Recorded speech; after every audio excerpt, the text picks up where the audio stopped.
Hey guys, welcome to the first ever episode of Tales from the Basement podcast. This is the newest place for all things nerd culture discussions, debates, and hot takes. I'm Joe, and I'm here with my good friend Bash. Say hi, Bash. Hello. Now, Bash, I gotta say, it's absolute pleasure you being here as my first guest here on this project of mine. Yeah, I'm happy to be here. I'm excited to see where you take this. Oh yeah, absolutely. We've been having these kinds of conversations for I don't know, quite a while now. Yeah. Ever since our opinionated game tournament that we had back in February. And Oh, for honestly, sure. ever since then, I've been inspired to want to bring this content to the masses. So here's to a successful start. Yeah, here we go. So I'll drink to that. yeah, well, what is Tales of the Basement all about? As I said, it's a podcast all about nerd culture. We'll cover all kinds of topics from video games to film to tabletop to comics, anime, books, and yes, even sports. You can catch new podcast episodes here on YouTube every Mondays at 7 p.m. Eastern. But first off, Bash, did you actually see the solar eclipse last Monday? Oh yeah, yeah. No, I would have been a total square not to. I feel like. I mean, honestly, it was like a once in a lifetime opportunity. I made it like a grand experience here in my neighborhood. Yeah, I mean, we didn't do anything well. Actually, that's wrong. No, we did do things as well. We had special food and all kinds of stuff, themed things. That's awesome. Did you have any like moon cakes or something? Actually, yeah, we made a brownie bottom cake, except we made a ice cream, but we did it on top instead. It was a brownie on top of Oh, the dude, that's vanilla ice awesome. cream. Yeah, I actually like that idea, man. That's a yeah. great idea. Thanks. Yeah. Where were you when it happened? Oh, and we also had bread bowl soup, like for Red another Bulls. like in between inside of one. We were here at home, honestly. It happened to come right over us, so it was awesome. We were just in our backyard. Yeah, yeah, here in the North Texas area, it was really nice that I guess we were able to experience it coming over our neighborhood in our lifetime. Uh, did you know Yeah. that the next total solar eclipse to pass over Texas won't be until the year 2317? Oh wow, I no, know, that's crazy. that's nuts. And the Yeah. next one to happen in the United States at all would be in 2044. Yeah, yeah. I heard about that. Yeah, it's Yeah, gonna like go a completely different way. yeah, Yeah, yeah. Everybody was freaking out in my neighborhood. yeah, Yeah, there was like ambient screaming. Like yep, just a bunch of children and everything. Like everybody just freaking out. Like as yep. soon as we got total coverage. In my neighborhood, I heard a lot of cheers, and of course the street lights came on as well, and I think I heard some Nice, crickets chirping as well. It was nuts, dude. nice. All right, well, let's go ahead and start off with our first topic of the evening. Let's go ahead and talk about your experience with Dragon's Dogma 2. I've heard a bit of criticism with the game, but I haven't played it, but you have. What is going on with Dragon's Asthma? As well. So with Dragon's Dogma, I feel like it's gotten a bit of an unfair shake from a lot of people. And it it's something in the gaming industry that I feel like should be taken note of is, microtransactions and also faulty releases and things like that. But I feel like big companies get a pass and then or big games, big like AAA titles get a pass where Dragon's Dogma, while it's I think considered a AAA game, it's still more of a niche game. And yeah, I don't know. I guess that kind of just ended up making it a punching bag. But I mean, it needed to happen sooner or later. It just kind of sucks that it happened with this game because I think, as a fan of the first game, that they delivered exactly what I wanted, Yeah, pretty much. So the first game basically had a cult following, right? I mean, it didn't really have like a yeah, huge fan base behind it. no, I've never yeah, played that one either, honestly, but it's in my backlog. I do want to try it out. yeah. You should try it. Yeah, I got a buddy right now that's playing through it, and yeah, it's a great game. Honestly, I would recommend playing that one until the second one, gets some better performance updates, I would say, or gets the new rid of the Nuvo or whatever. But Yeah, how much yeah, the is De first game was Novo good. actually hurting its performance? See, that's something I'm not completely sure. I haven't played it without Denuvo, although I guess there's ways you could. I haven't tried it or even looked into that, but I do imagine that that's a major part of. I had a lot of issues with it, but I've learned from talking to friends and reading reviews and stuff.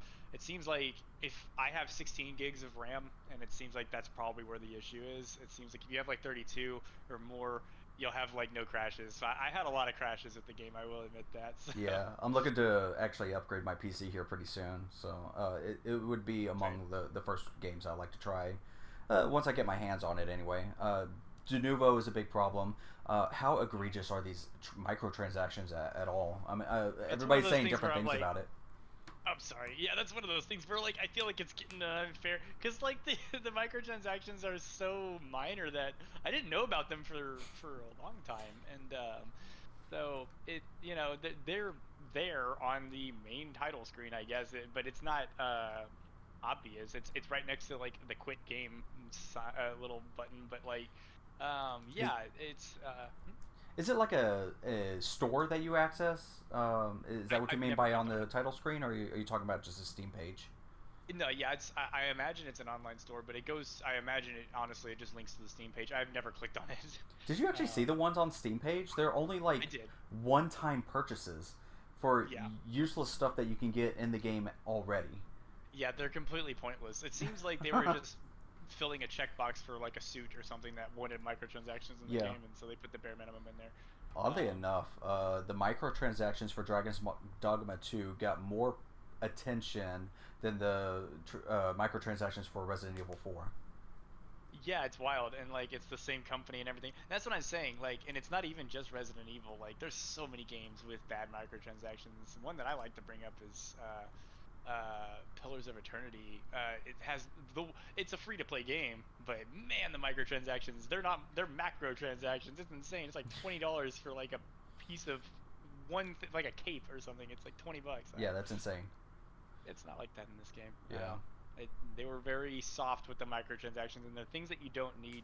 Arguments I've heard though about that is like, you could purchase that without realizing it at the beginning of the game, like being a new player, be like, oh, maybe I should get some of these, and then you get into the game and realize that was pointless purchases. But at the end of the day, they're like 99 cents, so I don't know. Well, I'm just so confused right now because we've already established that they're essentially pointless purchases. They're one-time purchases on the at least on the Steam store. I'm not sure about other storefronts as it is. But why do you think Capcom felt it was necessary to add those at all? Like I said, I'm sure there was some suit that some higher up at Capcom that was like, you know, Yeah, microtransactions sell, and we need to have that. It's like, here's your checkbox for, or your list of things you need to put in a Capcom game, and that's one of them. And it's like, so I think they were just checking a box. yeah. So basically, it's the new norm for AAA titles. Is that you They don't shouldn't really be. see that without microtransactions anymore. Nah, yeah, especially with AAA games, God. Yeah. And so like I said, it's something that has been a long time coming and needs to be fought, but I just feel like this isn't the game to do it too. But whatever, it happened. That's fine. Right. Do you think Capcom's going down the same sandpit that EA and Activision are going if they keep this up? Oh man, I hope not. Or even Blizzard. Like I hope not. God, Capcom is one of the few. It's interesting you brought that up because Yeah. with Blizzard, I was the same way. One of the few, like I was like, I really like this developer. Let me check out their other games and like look into their other stuff. I did that with Blizzard, and then Blizzard fell off a cliff, and like as far as their reputation, and then When did that Capcom. start? Was it That like it was like from 2017, Warcraft 3 Reforged, or was it sooner than that? I don't, I'm not a big enough Blizzard fan to tell you for Not certain, anymore, right? but well, I never even got the chance to be that big of one. Like, I got into like Blizzard games around, I think it was with Overwatch was my first one, and I was like, let me check out Diablo 3. It's something that and I liked it enough, but I was like, I was willing. No, I was playing Heroes of the Storm as well, and yeah, same thing happened with Capcom. I love Capcom games, Yeah, and man, if that happened again with Capcom, that would really suck. yeah. They're like one of the last good ones in my opinion. If Capcom were to release the next Mega Man title, how many microtransactions do you think they'll add to that? Mega Man, oh my gosh, I haven't played a Mega Man game in like 20 years. Yeah, who knows, man? You probably have to buy a bunch of skins for all the characters, and who knows. But honestly, again, I think Capcom, as far as microtransactions, it's been all. I will admit I haven't played Resident Evil. Those aren't games that I really get into, but I have played a lot of their other games, and uh, from my experience, it's been mostly just pointless cosmetic items and things like that. And it's Yeah. like I don't really care. I'm the kind of person that like as long as they're not obtrusive, I can ignore them. I guess Yeah. if they're checking a box, like okay, I guess I don't know.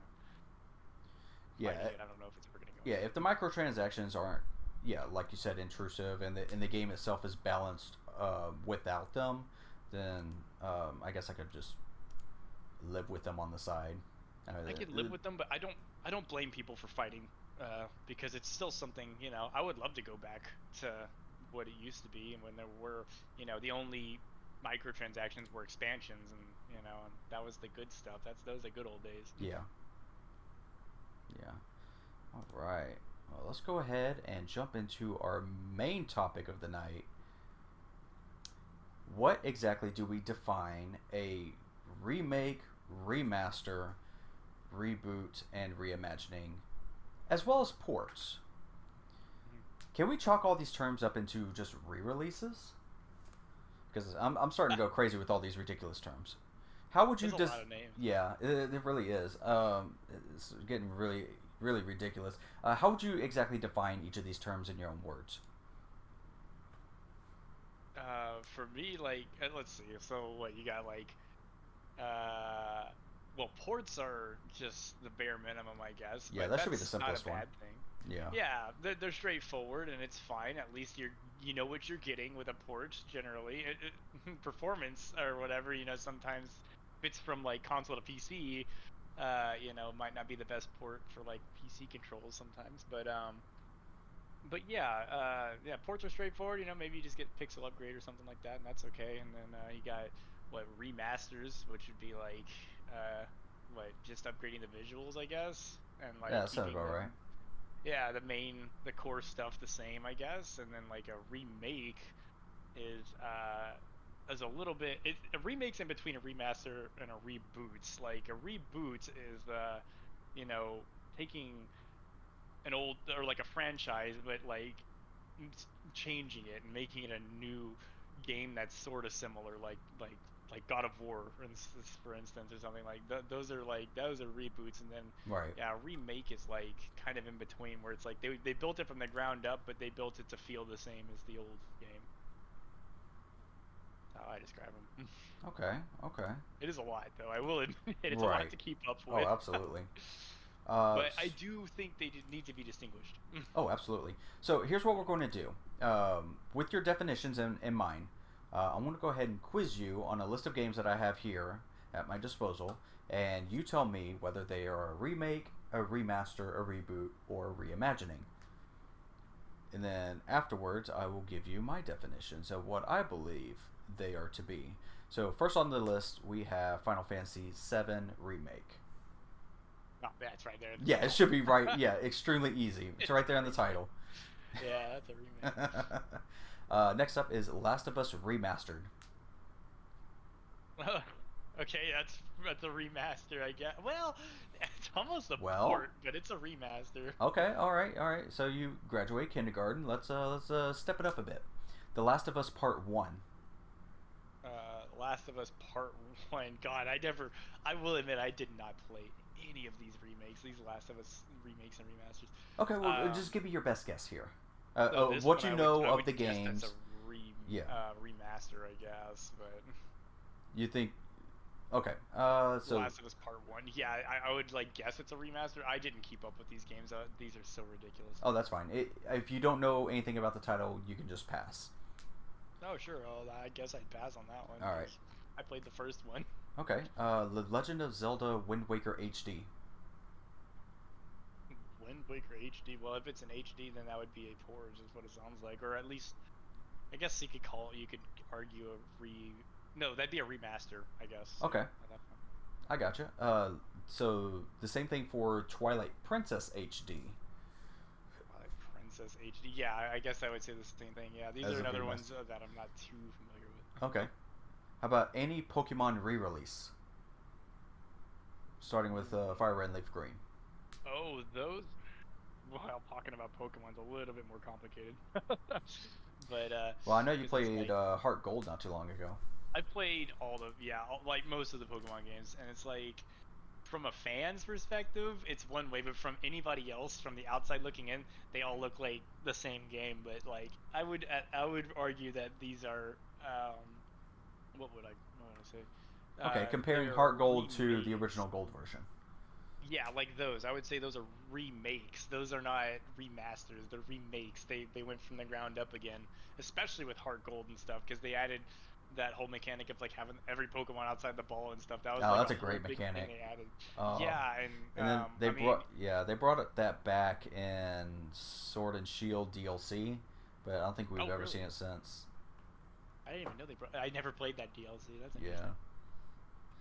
Next up is Legend of Zelda: Ocarina of Time 3D in 2011. You're way more with these Zelda games. Yeah. Oh, you haven't played all of Three. them? What system is that on? I guess would be my 3DS.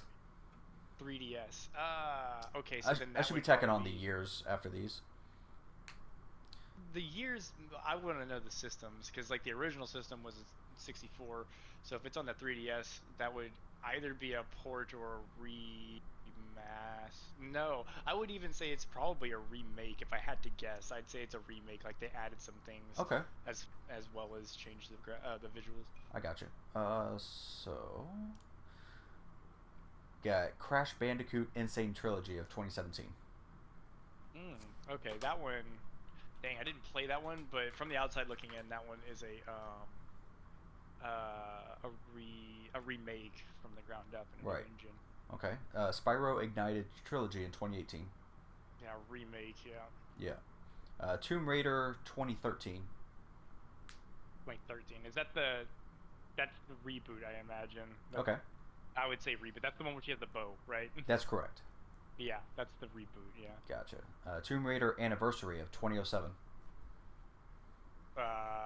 Does she have guns or a bow? That's the guns one, I imagine. So that was Right? the re-release of the first game. The first game on what system? For PS2? re-release? PS2. Okay. I think. No, that's not right. 2007. That would make it 360 PS3. That would be PS3. Yeah, you're right. But I That vaguely let me look this up. I'm gonna need to check my facts real quick. Yeah, I know they recently did remakes of that game that actually look quite nice. Of the trilogy, actually. I owned that one as a child. Come on. Tomb Raider Anniversary 2007 came out on the PS2. I was correct. PSP, Xbox 360, Wii, and PS3. All correct. Wow, that's a lot of systems. So I only because they just did like a remake, I would imagine these are either remasters or ports. So I guess I'll say port. Okay. So Resident Evil 4 in 2023, the most recent one. Oh, that one. Oh, that's another one. Like I'm not familiar with either one, but what I do know is it's at least a remake. If not, no, it's a remake. It's a remake. Yeah. Okay. Super Mario RPG Legends of the Seven Stars 2023. That did come out, didn't it? Wow. Yeah, very recently. Yeah, very recently. They're doing that with Paper Mario soon. That is a remake. I would say, yeah, remake. Yeah. Did I say Paper Mario? Super Mario. Paper Mario is not out yet. It comes out in like a month, something like that. Yeah. Okay. I'll throw that in there. Paper Mario Thousand Year Door. That's releasing soon. Of what you know about it. Yeah, from what I know about it, that's a remake. Yeah. Gotcha. Super Mario Party of 2018. Oh god, there's too many Mario parties. I don't know. Yeah, there's so many. Know. Maybe Pass. I'm like, is that the? I have the one with all the classic games on it. I know that one. Actually, I don't even know what that one would be if that's a Man, pass. I don't know. Okay. Those are complicated. Yeah, it is. Mario Party. Like Mario Party Superstars of 2021. Mario Party. Oh god. Superstars. Oh, is that the one? That's the one with all the like classics. Yeah, that's one I know for games. sure you played. Yeah. Okay. So that one is a. It's got to be like a remake at that point. Yeah. The remake. Okay. Shadow of the Colossus in 2011. Oh man, I was just looking into this and like I didn't know that was a remake. I thought that was a remaster the whole time. I didn't realize it was but that one I know is a remake. Okay. Shadow of the Colossus in 2018. Oh shit. Yeah, they're Maybe I got it two wrong. different re-releases. I actually didn't know this. I didn't know this. Yep. So it must be that 2018 that's Yep. a remake. So you got Shadow of the Colossus, the original, on the PS2. Then they Yeah. re-released it for the PS3, and then they re-released it again for the PS4. Man, Do you yeah, know I think which I is played it on which? PS. Well, so I would guess at least that the PS3 is a port, and then the PS4. You said PS4, right? Yes. 2018, yeah, PS4 would be a, I guess a remake at that point, but I had no idea it was remade until like an hour ago. Ratchet and Clank 2016. 2016. Is it that old? Or I don't know that one off the top of my head. Is that the newest one? No, that is not. Rift Apart, I believe, is the newest one that came out. Yeah, that's the newest. Okay, Yep. but that one's a sequel. But that one, that's the one where they basically upgraded the visuals, right? So like that one would be a remake at that point, like in a new engine. Gotcha. Yeah, and they made everything look like a freaking Pixar movie. It's so pretty. Doom 2016. Doom. That's a reboot. Fair enough. Fair enough. Tony Hawk's Pro Skater 1 and 2 2020. Oh shit. That is a remake, as far as I know. Okay. I'm gonna skip this one because I don't know this one myself. Unless you played Syndicate from 2012. A Syndicate? Just Syndicate, not Assassin's Creed? I don't know what that is. No, Syndicate is its own franchise. I don't know what that is. Yeah, I don't even know why I added it on my list. Kingdom Hearts HD Remix Series. Whatever. 4.5. Yep. God, those are tough. I've even played one of those, and I actually don't know if it's just a port or not. It's a collection, but I think it's just a port, if not a remaster. But yeah, I would say a port, honestly. A port? Yeah. Okay. Metroid Zero Mission from 2004. Oh jeez. Zero Mission. Oh, that's the one. It's like it's a remake, isn't it, of the very first one? Yes, of the first one. That's correct. Yeah, remake then. Okay, remake. And Metroid Prime from 2002. Metroid Prime. That's a reboot. Alright, so that's the end of my list. Are there any other titles that you would like to throw in there? Yeah, man, I don't know. I think you covered them. You think so? Oh, I do have some. I do have at least one that I think of. Yeah, lay it on me. Let me see if I can get it right. Like a classic one for me. Oh, sure, I'll give it to you. Yeah, it's Destroy Humans. I haven't played it. Haven't played it? What about, so you're gonna pass on that one? Yeah, I want to pass on that one. Okay.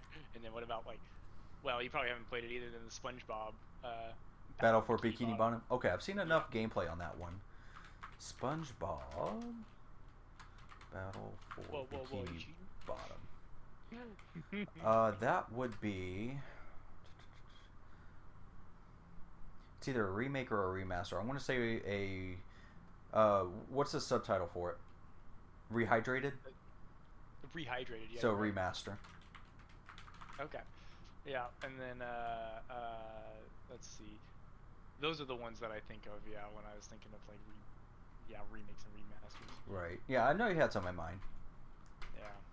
Those are, like, perfect in my opinion. They kept the old gameplay and just updated the visuals, like, from the ground up in a new engine. Right.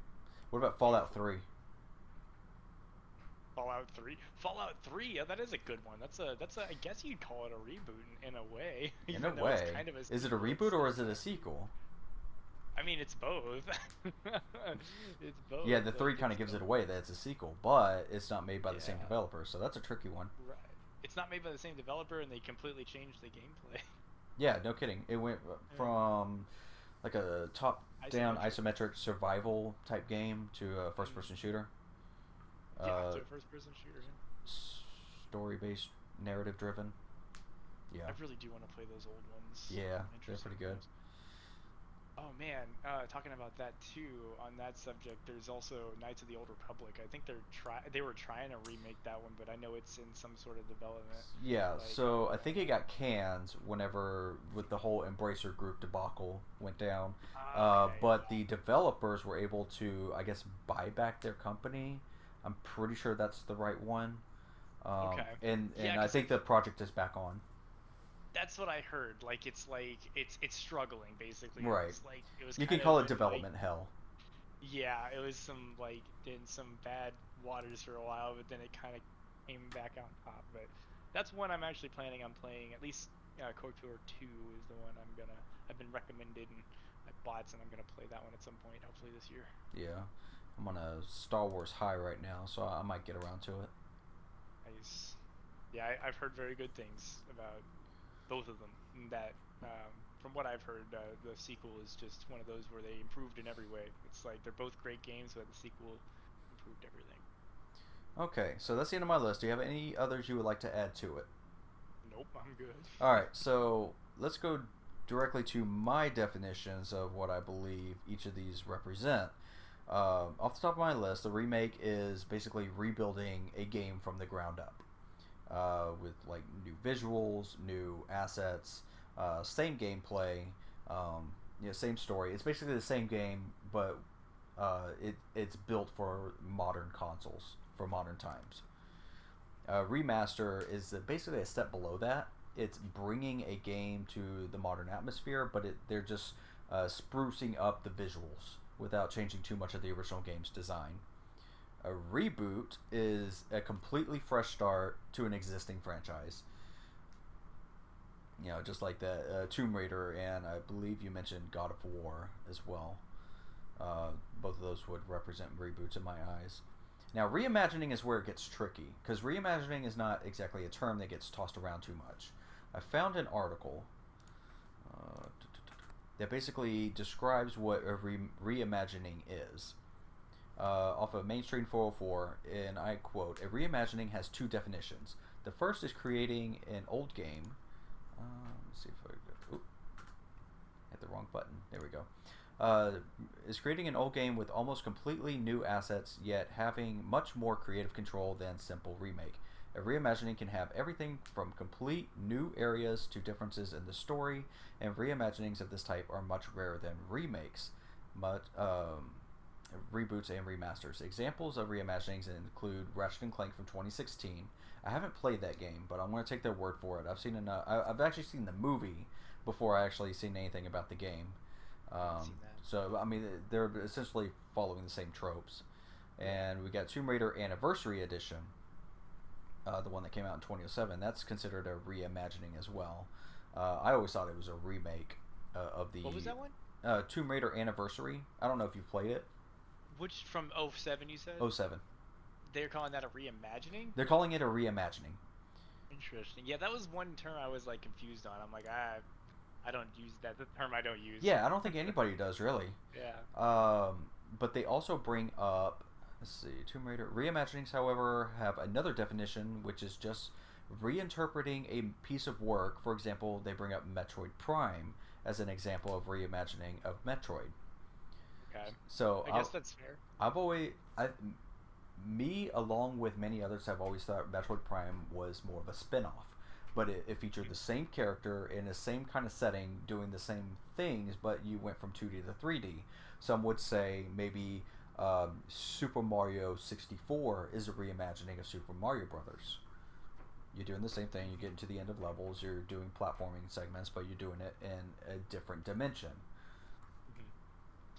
That's interesting. Yeah. Yeah, I almost called that a reboot, or I did call it a reboot earlier. But yeah, it's like that's tricky because the gameplay loop is the same. You know, all the gameplay stuff is the same. It's just 3D, really.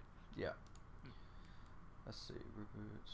Oh yeah, maybe reimagining is the right term for that specific kind of thing. And I guess you could say the same thing for Fallout even. So Fallout 3. imagine like taking the same character but putting him in a completely new environment. Maybe even switching up the genre of the game. But it's got the same thing, like, you know, in Metroid Prime, she's still using her arm cannon and bombs and stuff. Yeah. But so would you consider would you consider God of War 2018 to be a reimagining instead of a reboot? Huh. Maybe. Well, they did change. So honestly, that's what I was gonna bring up. Of like, I didn't play I don't think either of us have played the original trilogy. But On I the did play PS2? the reboot. Yeah, Yeah. it completely skipped by me. I was playing other things at the time. So it didn't skip by me. It was always on my radar since it first came out. It was just not a game that I wanted.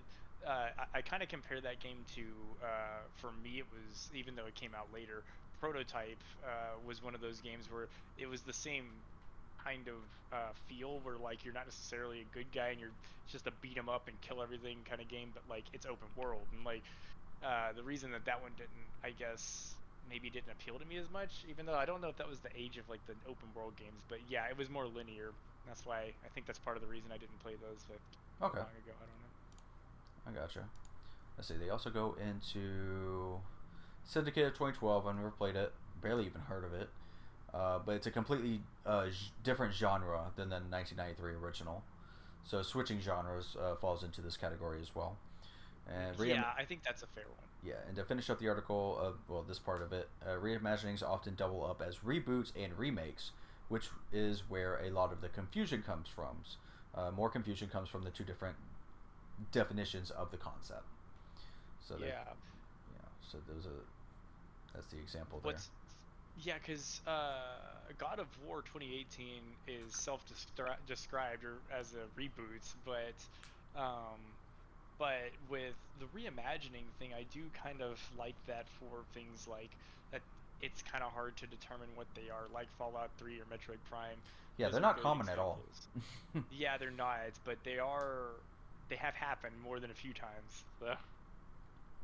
All right, so let's go back up to the ones that you've added. Destroy All Humans. What would you consider that? I haven't played it. Oh, Destroy All Humans is a remake. Remake. Because, yeah, it's in a new engine. It's the same gameplay, exactly the same gameplay. It feels exactly the same as the old games, but it is a brand new engine and it looks great. And yeah, but everything else is the same. Like all the bones and organs are the same, but all the paint on it is new. All the skin. I like that. I like that analogy. I'm gonna use that from now on. Yeah. Battle for Bikini Bottom, rehydrated edition. Did I get that right? Remaster. I think so. Yeah. So that one I will admit I have not played, but because it's by the same company and it came out around the same time as Destroy Humans, I'm pretty sure it's the same thing where it's another. I think it's a remake. Is under my description, I guess. Yeah. Because it's in a new engine, it's the same thing. It's a new skin, but all the innards are the same. Gotcha. All right, let's go down the list one more time, and I'll tell you what I put. Final Fantasy VII Remake is obviously a remaster. I'm just kidding. Perfect. Totally makes sense. No, it's obviously a remake. It's in the title. Last of Us Remastered is obviously a remake. No. Yep, it's a remake. Yep, there you go. It's a remake. Last of Us Part 1 of 2022. You passed. It's obviously a remake. Last of Us. And then they did Last of Us Part 2 remastered very quickly. And that's a whole thing on its own. Why they even remastered that, so soon. Yeah. But then again, they did the same thing with the 2014 version of Part 1 as well. But we'll get to that another day. The same company that does Uncharted, for the record, could have done Uncharted. Yeah, it's a lot older. Yeah, okay. They could have. Yeah, well. Oh, that's a good one. Uncharted Nathan Drake collection. Yeah, would be awesome. I know we're gonna get into that, so that is a remaster, if I'm not mistaken. Oh, yes, it's a remaster. It's a remaster. Yeah, that's what I would call it too. Yeah. Legend of Zelda. Sorry. Legend of Zelda Wind Waker HD. HD is a dead giveaway. When anything says HD, it's a remaster. Bar none. I've yet to come across a game title where it says HD and it's something more than that, or it's not even that. So with that, my only thing is, when it comes to remasters, I get a little confused on remasters and ports. Where because with a port, I feel like they could still just say, okay, well it's in 1080p now. Yeah. You could still call it a port at the end of the day. But Or, it's I don't know. Or back in the old days, they port the game to handhelds, and it's considered a demake. A demake, yeah. I guess. Yep, and that's a whole thing on its own too. Yeah. I've actually seen some really good demakes. One that comes to mind is God of War for the NES. I played a God of bit of War for that. Yeah. the NES. Uh, Wow, there's I a haven't seen that. yeah, it's nuts, dude. Is that like a fan made thing? I I think so. I mean, a lot of demakes really are just fan made stuff. One that comes to mind is Ocarina of Time 2D for PC. It's Wow, it's that's essentially Ocarina of Time, but it's on a 2D plane. It's like Link to the Past. cool. Yeah, it is cool. I still need to play Link to the Past. That one I've heard very good things about. I have that one It's among the on my top of the list. best Zelda games of all time. Absolutely. Speaking of Zelda, we got Twilight Princess HD. Again, HD's in the name. That's a dead giveaway. It's a remaster. Legend of Zelda Ocarina of Time and Majora's Mask 3D on the 3DS. Both would be considered remakes because they use brand new assets. And Oh, not really? Okay. yeah, and not just That's what I sprucing up the figured. visuals. Not to mention they Yeah. also add like 3D elements to it, but that doesn't really determine whether it's a remake or a remaster. I just like to You throw that talking in about there the because the I little actually like 3D the switch? say again. Yeah, the little 3D switch on the side. Yes, the 3D Switch. Yeah, I am actually one of the few positive reinforcers of the 3D mechanic of that system. I actually like that. So with that, just real quick, I like it with the new 3DS. The face tracking Yeah, works pretty well on that, but the old 3DS, I had it off most of the time. I wholeheartedly agree. I did have it Yeah. off a lot of the time with the old 3DS because it's not well implemented. With the new one, it actually tracks your face and is definitely a lot better. Uh, Yeah, it's impressive. mhm. Any Pokemon re-release is a remake, brand new Yeah, assets, brand new exactly engine. what I'd say. Yep. Yep.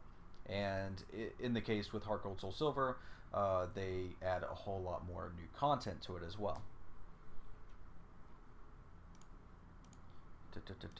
Crash Bandicoot and Spyro 8 Reignited trilogies are both remakes. Tomb Raider 2013 is a reboot, as we figured out, or as we know. Tomb Raider Anniversary is obviously, well, not obviously, but it's a reimagining, according to the article we just read. Reimagining. Yeah, Okay. yeah. And you thought it was a port. Yeah, I was like, I would guess it's a port. No, yeah. It's, I mean, if anything, it's probably more or less a remake, according to So the hold on. Wikipedia page. Let me bring it up. Actually, Yeah, like what's different about it then to make it a reimagining is like because the original I know I played the original Tomb Raider 3 at least. I owned that one as a kid, and that one was 3D. Like it was so like what was different about the collection again? what are we talking about? Tomb Raider? Yeah, the Yeah, so 2087. Tomb Raider Anniversary was the eighth in the series and second in the Legend trilogy. And it's, according to the Wikipedia page, it's considered a remake of the first Tomb Raider game. A remake of the first Tomb Raider. But Okay. I've only played it once, and it was like many years ago, maybe like 10 years ago. I barely remember anything about the game, but I wanted to bring it up anyway because What is it called? Tomb Raider Anniversary. It came out in 2007 for the consoles that we listed or mentioned before.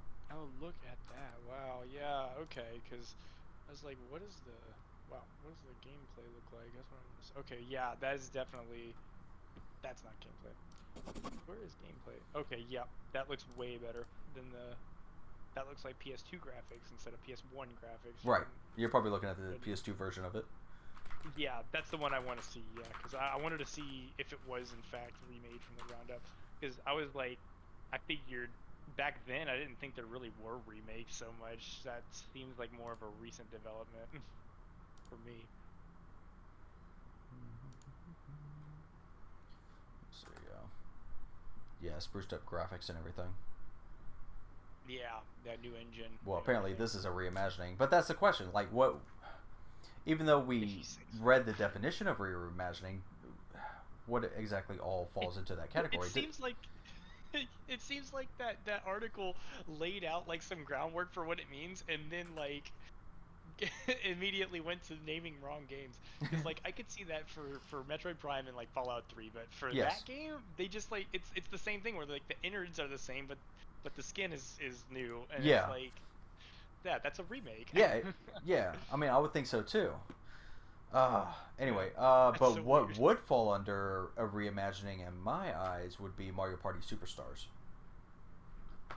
Would fall under the reimagining. Yeah, I think Reimagining, that's fair. because it's a Yeah, collection of older boards, all mini games from the first 8, 9 Mario parties, collection. Yeah. first 10. I'm not sure, but from the main Mario parties, and they smash them together into a really nice collection. I actually like that game, and it doesn't exactly fall into any of the other three categories. It has to be a reimagining, in my opinion.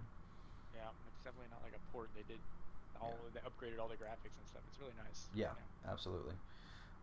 Resident Evil 4 is a remake, the one that just released, along with Resident Evil 2, 3, and I believe Resident Evil 1 in the sixth Yep. generation consoles would be a remake as well. One of the best ones ever made as well. From what I understood, yeah, the first one was one of the best.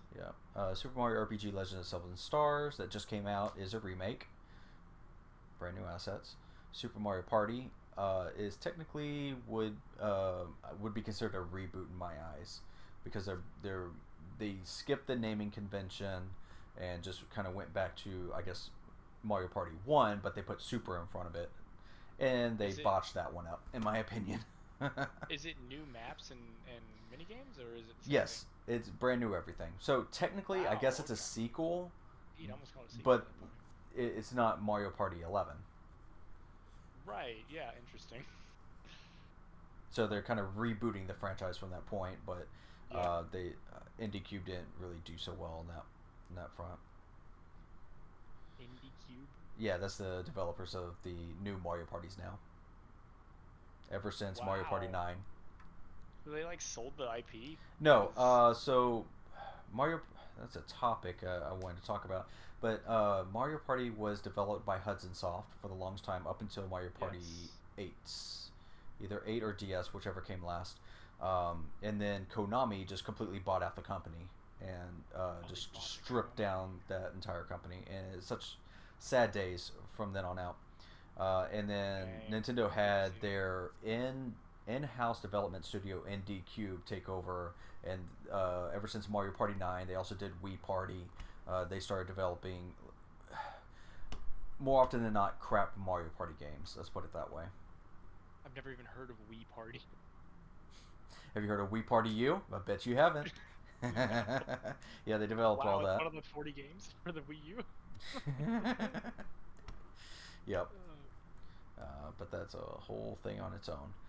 Mario Party Superstars is reimagining, as we discussed. So, two re-releases of Shadow of the Colossus. You thought the 2011 version was a port.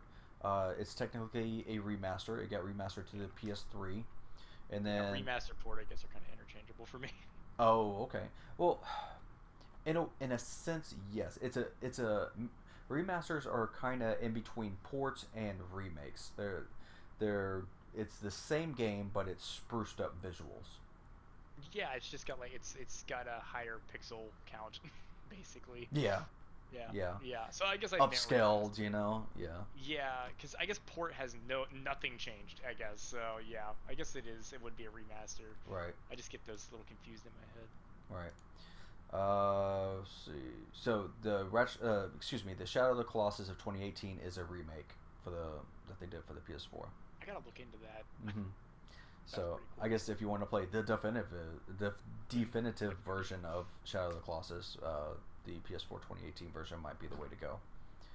Cool. Yeah. So Ratchet and Clank 2016, as we discussed before, is considered a reimagining.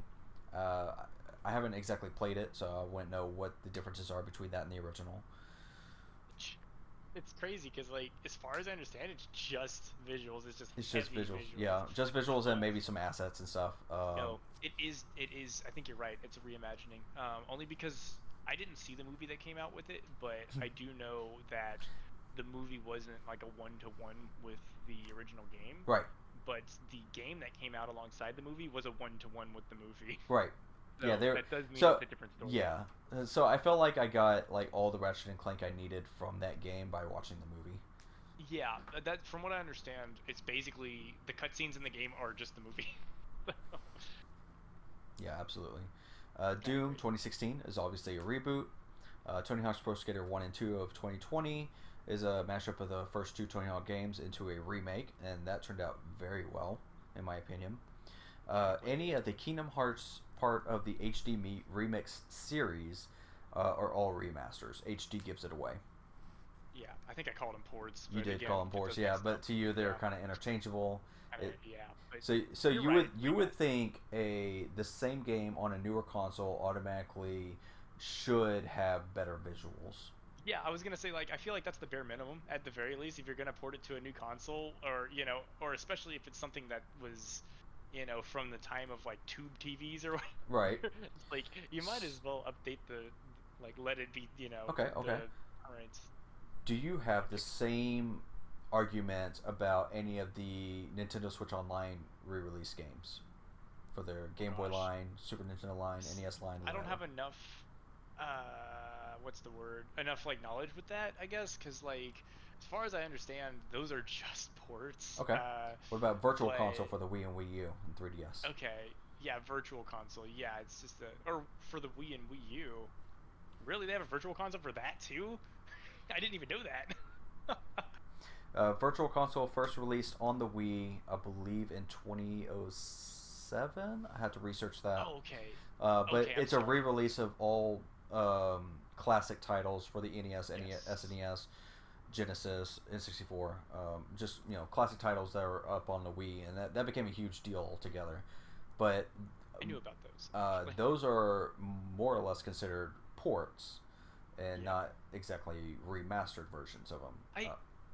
I guess, I'm not techie enough to know how difficult it is to remaster a game, but I don't imagine it's that difficult to like just make it 1080p or 4K. Not as difficult as actually starting from the ground up and remaking the project. Yeah, exactly. I don't think it would take a whole lot of work to do that, and you're still getting money out of it.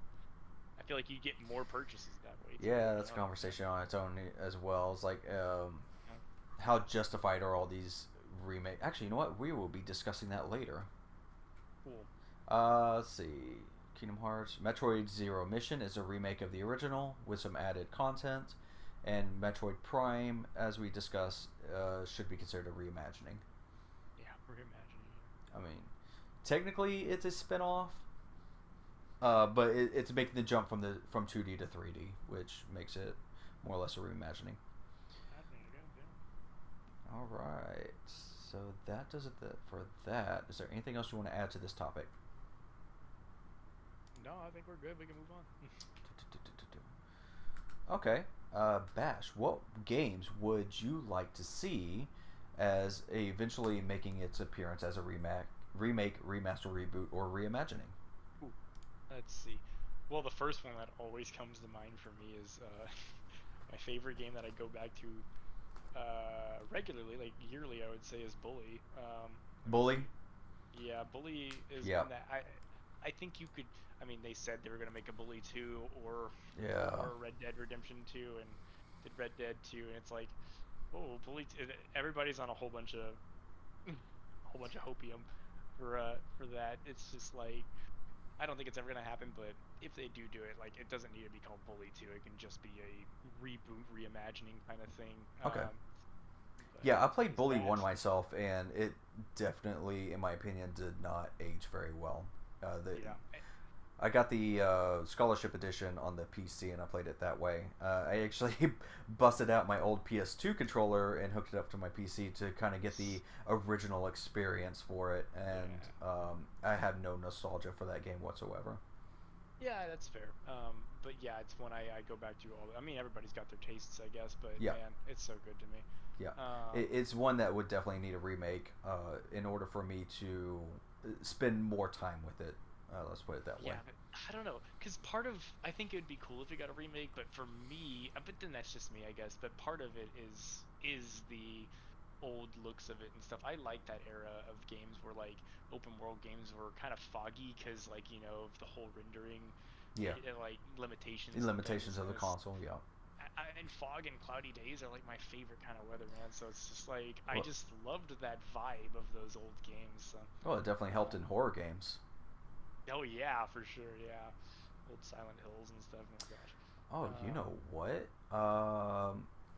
Okay. Silent Hill is one, I am going to, actually. yeah, I want to go ahead and jump in. I want to put in the Silent Hill trilogy. The Um, Silent Hill trilogy. yeah. So I'm in the boat where I haven't exactly spent a whole too much time with Silent Hill because I'm not really big into horror games in general. But I know it's Yeah. like one of the better ones. And Konami actually tried their hand in HD remake of it on in these seventh generation consoles, and they completely butchered it. Bugs, glitches galore, and the original feel is not the same. And I've never really dabbled into trying it out for myself. But what if Konami or I guess even another company just came in and actually did it right? I think the fans will go nuts. Yeah, I mean, yeah, when they had Kojima do the PT one, I mean that of course that's a more Yeah, of a reimagining yeah, kind of thing, that was but I leading mean up that to game as well as that basically a wasn't even that reboot. was just a demo, and it Yeah, spawned such a cult following yeah, it's that like like one of the best there's demos so of all many time. It was PS4s. great. Yeah. So I'm not into horror games either. In fact, Silent Hill is one of my first experiences with horror video games. I was like watching a relative of mine play it when I was little. I mean, I was probably like 8 or less. That game scarred me. I haven't forgotten about it. It was one of the scariest things I've ever seen. I was like, nope, nope. There was stuff coming out of the walls, and I was like, nope, nope. Yep. And to this day, I still like, I get like heebie-jeebies over that stuff. Yep. Yeah, Absolutely. those scarred me. What is next on your list? Oh, so I actually put the Ezio trilogy and especially like the online component of I believe it was Brotherhood, I think. It might have been the original Those one. are number ones that did have the online component. Assassin's Creed 3 and 4 are the ones that I tried on. Okay. So one of them that's interesting because I don't know how they were in three. Four had like a light version of online, didn't it? It wasn't like you weren't playing with other people, right?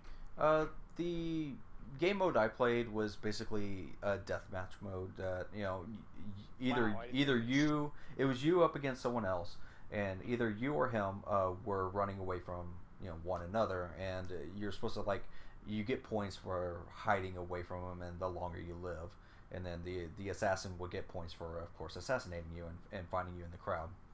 Oh, that's okay, interesting. Maybe that is the so the one that I'm thinking of was a lot like that, but I know it was from the Ezio trilogy because there was a cool ass plague doctor character Yeah, that I really liked. yeah. Yeah, and so is that the one you're talking about? That one? There was a number of different ones. I didn't, like I said, I haven't really dabbled into the online component Okay. too much. I liked Assassin's Creed for single player mostly.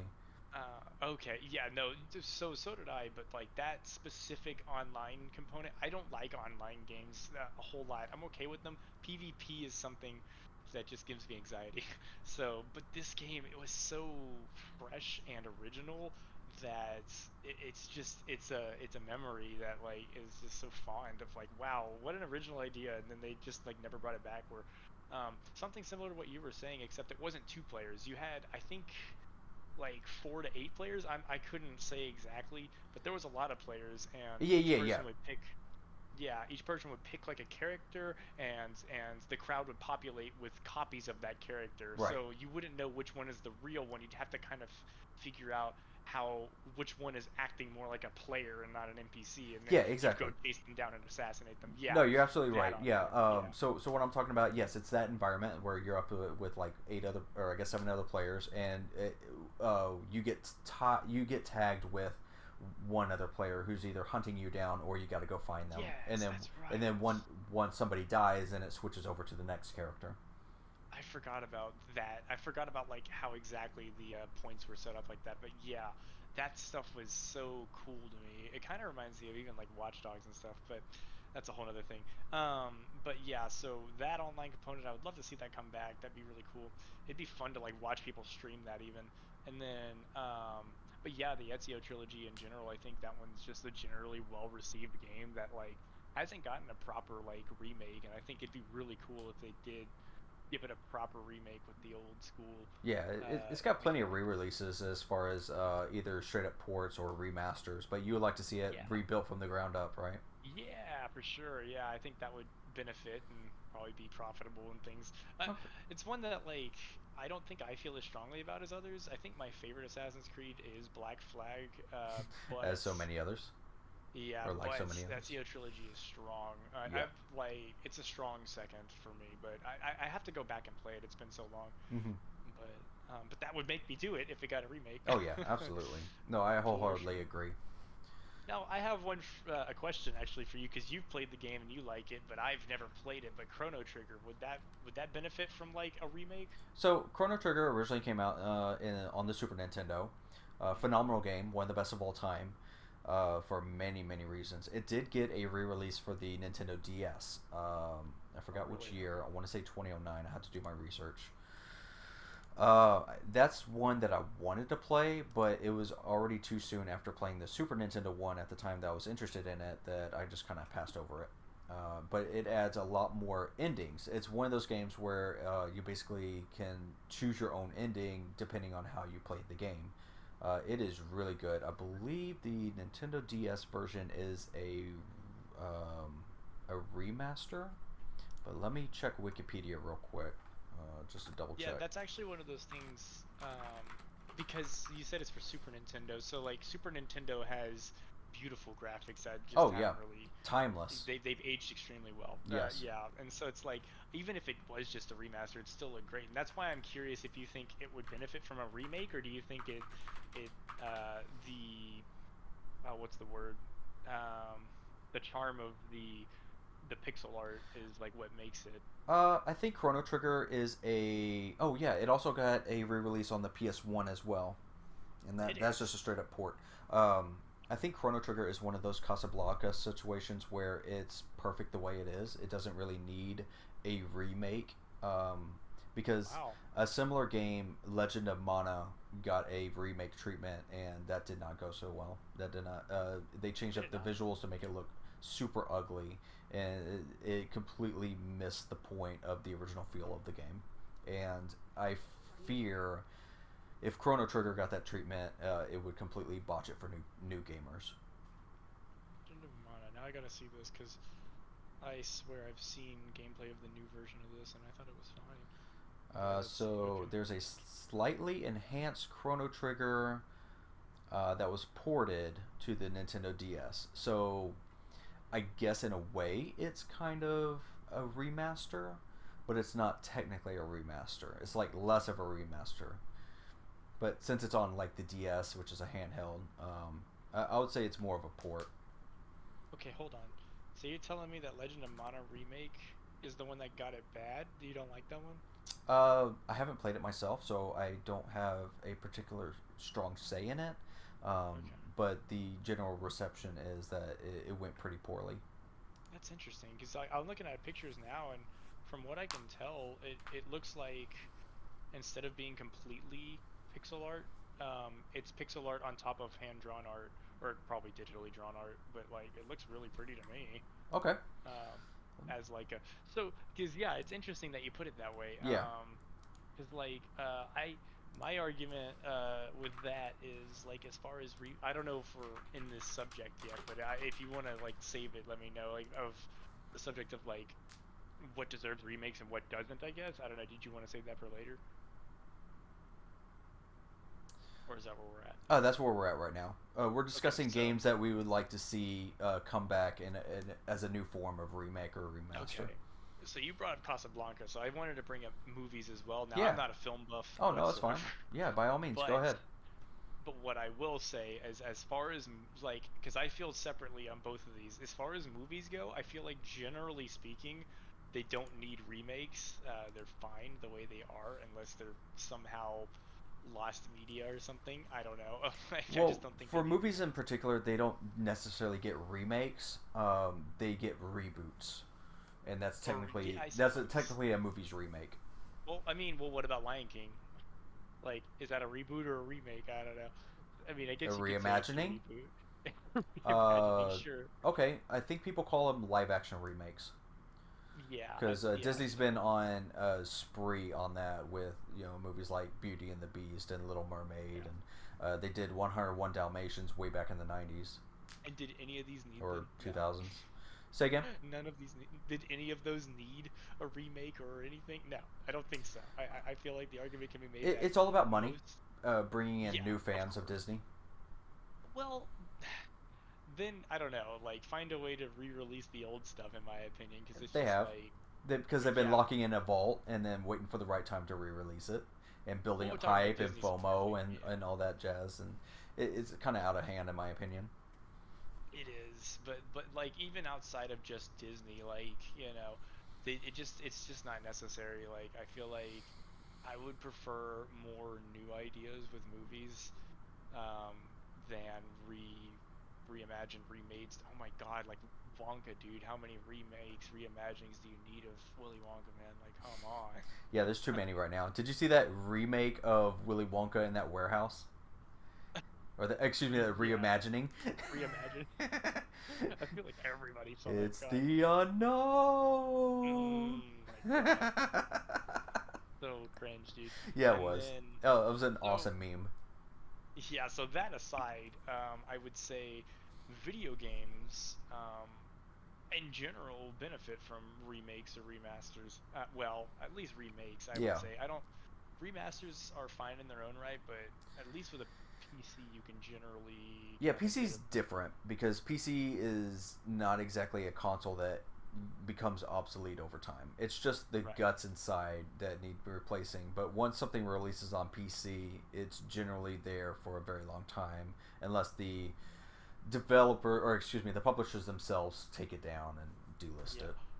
Did you know? Now, this is probably a game you haven't played, but you've at least heard of most likely that XCOM is a reboot. that Yes, I've they heard. The original came out in what, the '90s, I believe. Yeah, 94. And what's wild to me too is like it's still extremely well received, it seems like, or at least it's got a cult following. Like it's still got overwhelming positive on Steam and stuff. Yeah. I went down a bit of a rabbit hole earlier and it's like wow, that I never knew that existed, but it looks very cool and ahead of its time. Oh yeah, I agree. It's an extremely good game. I like to get around to it. I guess one thing that's keeping me away from it is its theming. Just I'm not a aliens big coming around fan. and killing everybody. It's great on its own. It's just I got other things so in my backlog I like to play first. Yeah, I'm more of a fan of fantasy over sci-fi, so I Yeah. kind of agree. But anyway, so yeah, but in general, yeah, I think games benefit from remakes more than movies do. And in general, I think games, yeah, why not, I guess. Right. Um, as long as it's a remake and not just a remaster, then yeah, remasters, I don't know. Yeah. Next on my list I have Pokemon Platinum. Now we did get Pokemon Brilliant Diamond and Shining Pearl, Hmm. which what should have been a slam dunk. The problem is they added no platinum content, so it's the original Pokedex in the game with very limited like fire types, for example. There was no battle frontier, well, just like they did in Omega Ruby and Alpha Sapphire, so that was a missed opportunity. And it really gives the words "faithful remake" a whole new meaning. It's technically literally one to one with the originals. They barely did anything to change it except the art style. Now I Which will was divisive. say again. Which was divisive. It's one of those Yeah, where people seem to feel like yeah. that one lost the original feel as Now well. I actually liked the chibi art style. I thought it felt right with what they were going for on the DS. But that's the only thing new they did with it. Everything was exactly the same, and that kind of made me mad. Because Pokemon Platinum is like the better game of that generation for that region, and I would like to see that make a return. Yeah, it's kind of crazy because as far as I will say with a lot of those Pokemon ones, I skipped a lot of them because it's like I felt like I got what I wanted out of the older ones. Yeah, But from what I understand, with Omega Ruby and Alpha Sapphire, those did incorporate things from Emerald, didn't they? Or am I wrong? not necessarily. Let's see. Emerald had the Battle Frontier, and they also implemented double battles with random trainers in the routes, which was nice. Not to mention like some new teams for gym leaders, and they had a new champion as well. No, they went the Ruby and Sapphire direction with that, which is fine because Ruby and Sapphire were great on their own as well. Emerald just added to it. Platinum was more like a fix to Diamond and Pearl, the flaws that those games had. Interesting. I've never heard it described that way. Huh. All Oh right. Yeah, like that's another one where like growing up, I didn't, and even into my adult years, I didn't get the definitive versions. I guess I got Sapphire and I was good. I never played Emerald. I never played Platinum. I had Pearl, so I was like, I don't need Platinum. Felt like, it's crazy, but I actually have never thought about it. But I just heard like a non-Pokemon fan that I like watch compare the Pokemon series to FIFA, Oh and I gosh. was like, that's not exactly wrong. I mean, are you talking about FIFA on modern consoles, or are you talking about FIFA Legacy Edition on the Switch? Well, as far as I know, I don't know enough about FIFA to know, but FIFA or even Madden games, they're all just a re-release with new players and new stats With and additional bugs and glitches. with Yeah. different things going on, sure. And Yes. and Okay. that's kind of comparable to Pokemon, honestly. They do have different stories, I'll give them that, and maybe some new mechanics, but at the end of the day, it kind of is not a bad comparison. Okay. That's actually a good point. Would you consider each additional Madden or FIFA to be a sequel or a demake? Or demake. Yeah, they're just demakes every time. They're just getting worse and worse. Oh yeah, No, especially it's one of player those. reception. Yeah, play. That's the only thing I know about those games is player reception, and it Yeah, just seems like they're getting worse and worse, it pisses especially as the of recent. community off, and yet they still sell so well. Yep, and that's what the same can be argued for Pokemon, especially Yep, recent. Just the yep, same exact thing. exact same Especially the argument. recent games, they're worse and worse, and they're still the top selling like franchise of all time. It's It's nuts, dude. baffling. What you got next on your list? That is my list. I actually don't have a lot of games other than like Bully that I return to a lot Okay, personally. then So I yeah, am going to keep going.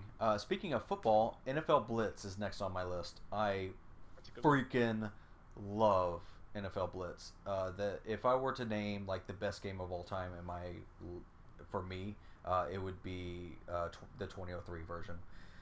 It is a game that I always come back to time and time again. And considering that, let's see, the last one they ever came out with was Pro, which wasn't as good in my opinion. And then the 2011 reboot that the EA tried at that time, it didn't fare so well. Let me check my notes here. Let's see. Yeah, so NFL Blitz, that's not the 2011 version because that's one that where they got rid of late hits, and that was basically what made the game for me. It was nice visuals, but it was a lot slower paced, and well, the reason they Can you got explain that real quick? What is late hits? What's that? so Is that too much to explain? no, late hits is easy to explain. So after a play is over, you're allowed to control the player and interact with the other team by tackling them to the ground, even after Nice. even after the Okay. play is over and we're ready to do the next play. If you're familiar with Cool. football, Yeah. yeah, so you're able to basically antagonize the other team. But it was always hilarious because of its arcadey nature of it, and ever since I think 2003 was the last version of the game that they allowed late hits because at that point the NFL chimed in saying it was bad for their branding. It wasn't looking good for them, so they had to take it out of the Oof. game, which was a huge Wow. mistake in my opinion. Yeah, That's so dumb. yeah, It's it really is. one of those things where they're like violence in video games. That's bad. And it's Yeah. like, So I want it to be, just as fast paced as it was for the sixth generation, even the fifth generation of those games, um, with similar graphics to the way they were going with the 2011 version. They were, it looked pretty on the Xbox 360 and PS3. Now, the closest thing we have to NFL Blitz nowadays is probably Mutant Football League. If you remember, that was on my top 20 list during our oh tournament, yeah, yeah. and I wanted to talk about it because it's basically NFL Blitz. It has the same announcer. He is awesome That's cool. as those games, and instead of people, you're playing as skeletons, demons, flying vampires. to get somebody like me into it. Yeah. So imagine like Warhammer creatures and Yeah. very similar to Blood Bowl in a football setting. And you play in these insane arenas that are filled with traps, like spikes come through the field, or maybe there's like a sandworm domain that as you pass through, one will just kind of eat the player. And there are deaths in the game as well as resurrections. It's incredible. Ah, so you can lose players, huh? Like just You out of the can, game. and you have like That's very cool. limited resurrections that you can bring them back for the next game. Wow, that's pretty cool. It's a great time. I definitely Yeah, recommend it. I remember that one sticking out to me in our tournament, and that's interesting to me because yeah, like I'm not a huge fan of sports in general, but like when you add fantasy elements, yeah, that piques my interest. Yeah, it's the best of both worlds in my opinion. NFL Blitz definitely served that niche. It was a great arcade game, and one that just always, especially in a party setting, led to a great time. Talking about remakes and reimaginings, what about Blood Bowl 3? I'd say that's a reimagining. They That is a added botched sequel, uh, no. filled to the brim with microtransactions. If I Yes. if I remember the reception of it, I didn't buy into it. And nobody attacked that game. No, like there was no huge backlash to that one, but Angry it is Joe what it is. attacked that game. He Angry wasn't too Joe did. happy. Yeah. Yeah, Angry Joe, but Angry Joe gives everything a fair attack, and that's fine. But that's where just bringing up Dragon's Dogma again. I just feel like it got unfair treatment, man.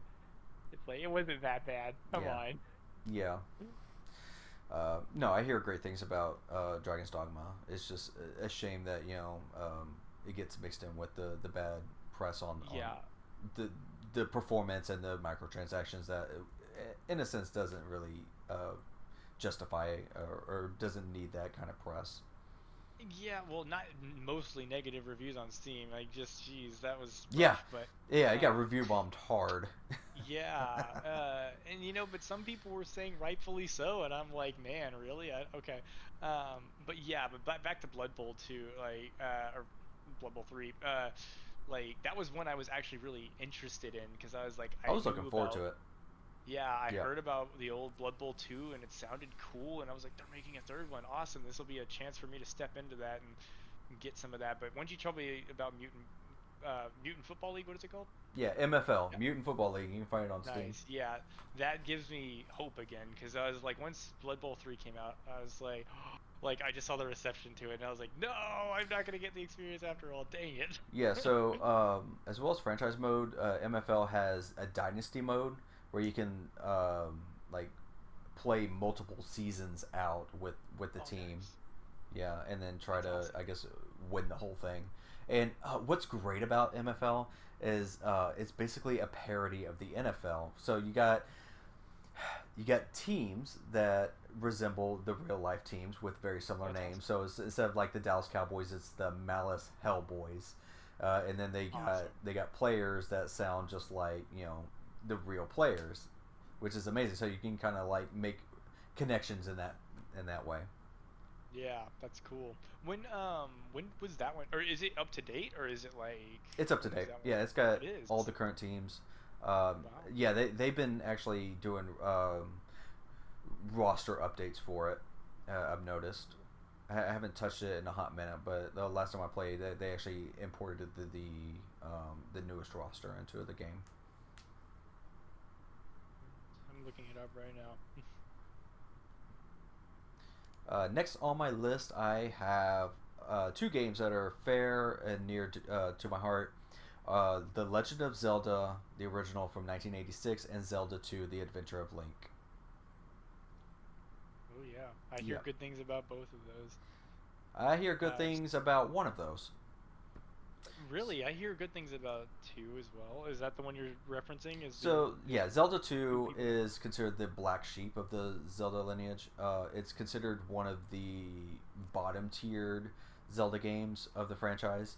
But first, I wanted to go ahead and start off with the first Legend of Zelda. It's the one that started it all. But it boggles my mind that we haven't exactly gotten a proper re-release of this game yet.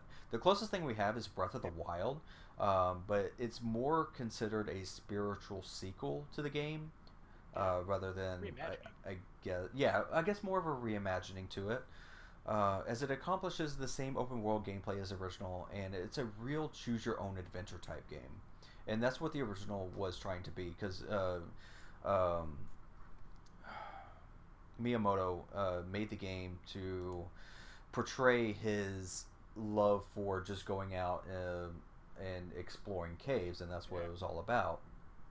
It was a real freedom of you getting to be able to explore the map on your own to go into whatever dungeons that you see fit, and you can get items in any order, and that's I would love to see that game make a comeback, and I just can't believe we haven't seen that yet. I mean, yeah, and another, I guess, close one would be that recent remake. I can't remember which one it was. Was it Link's Awakening? Gosh, I'm not familiar enough, but I know they Yeah, made Link's one. Awakening came out for the Switch in 2019. Yeah, and it kind of looks like a tabletop, or it's kind of like plastic Yeah, looking or something. yeah, Yeah, it's really very cute. chibi. Yeah, and that'd be like the closest like to a remake of one of the older games. That one looked really interesting to me too. I Yeah, haven't gotten 2019. it or anything, but Yeah, 2019. absolutely. Yeah. Yeah, because it, it's great that Link's Awakening was able to get a remake and a really good one in my opinion. But such a shame that we haven't seen that for the original or even Zelda 2. Could you imagine? Have you seen the new Prince of Persia game, the side-scrolling one that came out? I've heard about it and I've heard good things. I was actually before it came out, I was like, "There's no way this is gonna be good, no way." But it sounds like it did all right. I can imagine Zelda 2 in that same style, Nice. essentially. Yeah. I would love to see that. And I So would think it like, would okay. receive a lot better attention. Go ahead. So like, yeah, because from my, I guess the info spheres that I keep up with and people that I follow, like, I think I've heard generally that that Zelda 2 is a good game. It's just it's another one that like while it is a black sheep, I know it's the side-scrolling one and all that. Like it, because of that, it's not like oh, it's not the same, but that doesn't mean it's a bad game. And a lot of people, I feel like it's one of those where it probably had a bad reception towards the beginning, of course, but like as time went on, a lot of the haters kind of boil out, and then you're just left with a cult following. Yeah, And yeah, yeah. so By no means is it a bad game. Zelda 2, the reason it's more of a black sheep is because it's not exactly it's a sequel by story alone, and it really changed up the gameplay to make it more side-scrolling action style with a top-down overview of the map, which is kind of neat. But fans, including, well, I guess later on when I was discovering Zelda for the first time, wanted to see a more or less true sequel in gameplay nature to the original. okay, so you didn't really agree with that gameplay style either. It was hard to get into because it was an NES game, and you know how notoriously difficult most NES games were. It fell Right. into that category, and after a while, I just had to eventually just watch the gameplay on YouTube. I see. All right, cool. Yeah, but you'd still want a side-scrolling remake of it, like Prince I of Persia would, you were saying. I would, Okay. especially dressed up in modern times. Yeah, yeah, of course. Yeah, Like, uh, could you imagine like a third-person version of like the first game, like a Breath of the Wild situation, I would like just love the to see first? that. Now we That'd be have so gotten cool. some fan-made remasters of the first Really? game. Yeah, I checked one out not too long ago, and it looks really good. But it's essentially the same game, and with its notoriously difficult enemy placements and the way you have to go in just four directions in order to fight in combat. But I would like to be able Hmm. to see that free up That's in the interesting. same way that Link's Awakening was able to get its remake. I'd like to see Yeah. the same style for the original. Yeah, hopefully they have more in store for that because yeah, I think Link's Awakening and all like even yeah, Paper Mario, all these Nintendo like remakes have been really nice. Like I love the visual style of all of them at the very least. So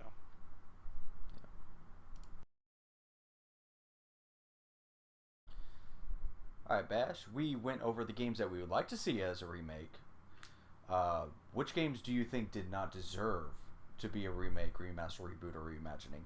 oh man, that's a tough ask honestly. Do you have one? Because off the top of my head, The one that I can think of is The Last of Us Part Yeah, 2 Remastered. Like I said before, it came out way too soon, in my opinion. they all did, in my opinion. All the Last of Us ones. Okay, Oh well, my gosh. The Last of Us Part 1 um, was probably just fine because there was enough added to that to justify its re-release. But again, it's less than a decade old. I think it could have Yeah, gone a little longer. I think it could have gone a little longer. And again, you have games from the same developer that are older that could have benefited more. Like you could have done a remake of Uncharted 1. That would have been awesome. But I mean, it Yeah. still holds up in my opinion. But Oh yeah. man, they could have made that so pretty. Oh my god. Have you played Uncharted Golden Abyss for the PS Vita? I actually have. I haven't played a whole lot of it, but I have played that game. Yeah. Yeah. I mean, aside from its like forced motion controls and touchscreen support, it's actually a really decent game. If you want more Uncharted, I recommend that. Another one comes to mind is, of course, the Silent Hill HD collection that they did for the 7th gen consoles. Botched it up so bad. So that Definitely one did I'm not deserve that. Yeah, I'm not familiar with that remake. You said for which consoles? 7th gen? 7th gen. For the ones that can think of as PS3. I don't know if it released on anything else than that. Oh yeah, we're on that. Okay. Yeah, I don't recall that. I guess. Mm-hmm. That's something that flew under my radar. Yeah. Legend of Mana we brought up before could have had better treatment. The first 6 Final Fantasy games that recently came out, all 6 have gotten so many re-releases before then, and now they all of a sudden come out as a single collection, which in of itself is great, but it's still sprite-based in their original look, just kind of spruced up. If anything, they're just remasters. And they could have just given it the made it look like Octopath Traveler or something. Exactly. I would have loved to see that for the Final Fantasies. They definitely should have went that route. If anything, probably did a better bundle because they're still technically separated. I could see them do like either a Mega Man route where they did like a Legacy collection, where or even maybe Crash Bandicoot with the Insane Trilogy. Yeah, Mega Man's another one. That series is has a long and varied history. Yeah. I am not familiar. Oh my gosh. Yep. It's got more spin-offs than Stars in the Sky. Another re-release I did not feel like was justified. I brought it up before is Brilliant Diamond and Shining Pearl. I was gonna bring that one up too. Yeah. I was gonna ask your take on that. Yeah, I had the exact same experience on that game as I did with the originals, and definitely should have done more with the game. As soon as I was done with it, I just set it down and I just moved on. So you believe with that game, like Legend of Mana and stuff, that it's not that they didn't deserve a remake, it's that they were botched remakes. Yeah. I guess anything that I considered that they could have done more with, or they just didn't do well at all, it definitely deserves a redo, or maybe they shouldn't have just done it at all. Maybe not at all. Oh man, what about GTA, the trilogy? Yeah. The what now? The trilogy that doesn't exist anymore? Yeah, that one. Yeah, that one was so bad that it's like almost like it didn't happen. Yeah, but and it very much did, because guess what? You can't buy them. You can't buy the originals anymore. Yeah, they did listed the originals, which is an absolutely weird play. They did the same thing with Warcraft 3 Reforged. You can't play the original. They did the same thing with Overwatch 2 with where you can't play Overwatch 1 anymore. And recently, I don't know. What now? Overwatch 1.5? Yeah, the improper sequel that is not necessarily a sequel because they never happened. Because they canceled. Yeah, they canceled any additions that they were going to add to the game. Yeah, I heard recently that they are planning on putting some PvE in there now, like a little bit. Oh, now? Yeah, a little bit. After the fact. Yeah, thanks a lot. Dude, it's too late. Like, you've already... Yeah. That ship has sailed. It really has. I'm such a fan of the first one. A game that was remade was Sid Meier's Pirates. I played recently. I think so. Sid Meier's Pirates '04 is a remake of one from 1980 something. I want to say, and I think it too could also use a remake. It needs to be brought up even more to modern times. Even though most consider it probably one of the best pirate games you could play, I am not one in that boat, so to speak. Right. Wow. What? No, it's from 2004. Yes, that's the Okay. remake. Is that the remake? That's the remake. Oh, okay. Hang on, let me look it up. Let Wow. me. So the original. I'm looking into it myself. Yeah. Pirates Let's '04. see. Yeah. It's a remake from the 1987 game. 1987. You're Mm-hmm. right. There it is. Yep. Yeah, that's one I've heard nothing but good things about. But yeah, it's like you be careful what you say about that one because it's got a fan base for sure. Uh, so Oh no, I it's don't fine. know. Yeah. This is a show about hot takes as well. You know, hot takes, For hot sure, cakes, and yeah. pancakes. Keep All them coming. right. Let's Yeah. see. What else can I think of? Botched remakes. Botched remakes. SpongeBob SquarePants Battle for Bikini Bottom was very divisive when that came out. Was it really? I didn't Yes, know it that. was. Yeah, especially Huh. with the shoot and multiplayer mode with Robo Squidward, which What? which was Okay. which was originally cut content from the original game. Oh, and Yeah, that was bad that well, they it kept was it in. bad in the way they implemented it as a final boss Mm, to a really messed up multiplayer game that was extremely boring to play through. I see. Yeah, Yeah, that again, I never did play that one. I played the original Battle for Bikini Bottom. I had that as a child. yeah. Um, Did you like it? I but know a lot of people did. yeah, it was a good game. You know, it wasn't amazing, but as far as television video games go, it was good. You know, Yeah, yeah, but absolutely. yeah. Are there any others you would like to add to the list? Honestly, yeah, this is something I was thinking of beforehand, and it's like I couldn't think of a whole lot of botched releases. You've got a much more extensive list than I could have ever made, because Yeah, I watch a yeah, lot of YouTubers over the years, and everyone's got something to complain about. for sure, yeah. I mean, yeah, there's nothing wrong with that. I mean, we've mentioned before that like I definitely, as far as video games, like because I'm one of those like you are, I get, but I'm a avid fan of video games, Yeah. and but I have cynical views on things, and like what can be improved and stuff. Even if it's a Oh yeah. great game, it's like, but it's faltered in a couple of areas. Right. Um, so I definitely understand those points of view. Absolutely. All right, so we are going to go ahead and shift gears over to our final topic of the night: unexpected twists in video games. Cool. This is one that you wanted to talk about. Tell us about the M. Night Shyamalanian double takes that we didn't see coming.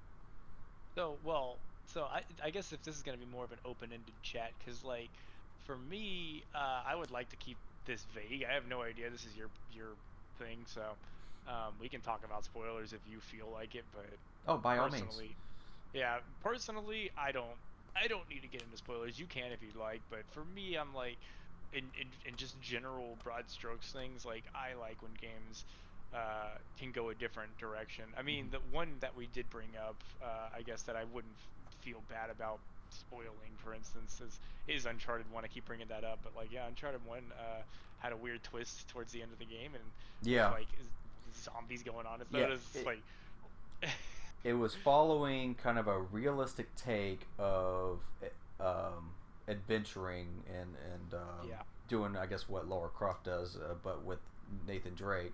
But then all of a sudden, it takes a weird turn. it Let's just does. say that And all of a sudden honestly, it just went into fantasy world, in my opinion. yeah, and I love when games do that, man. Like I actually love that. Even if now in that one I could see the argument being made if you're not into horror games whatsoever, because like I don't like horror games, but I'm fine with zombie games. But yeah, if all of a sudden this game about like a fun adventure and stuff became like borderline horror and scary, and that's too much for you, and you just drop the game at that point, like that sucks.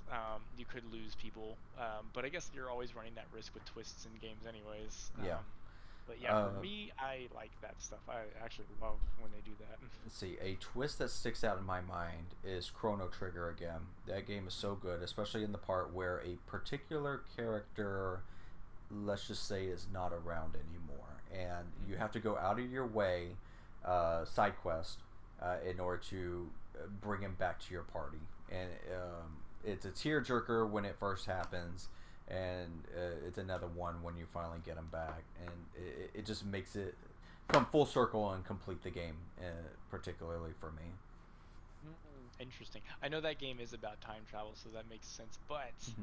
when it comes to death in video games, or in media in general, actually, I love when death is taken seriously and it is treated with respect, and And instead it's of bringing the definitely done character back. extremely well with Chrono Trigger.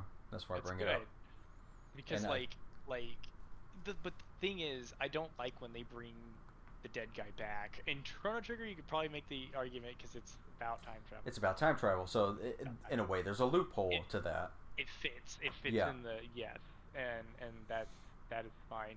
Um, Here, like another generic media example is like One Piece. One of my biggest issues with it is like, if a character dies, I would like them to stay dead, and One Piece has a real issue with doing that. Yeah, a Generally lot of speaking, media. like Yeah, let them die on screen.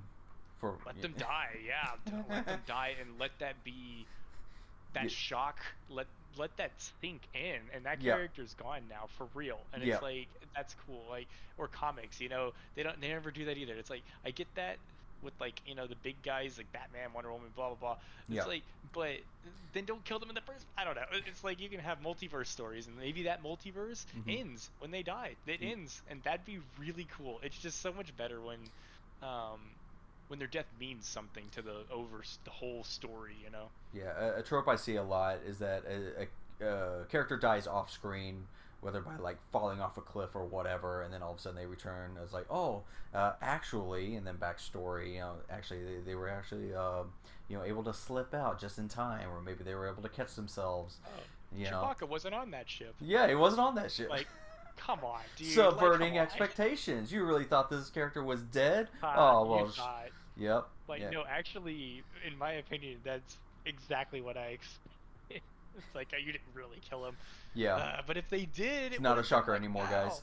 wow. I would have never forgotten.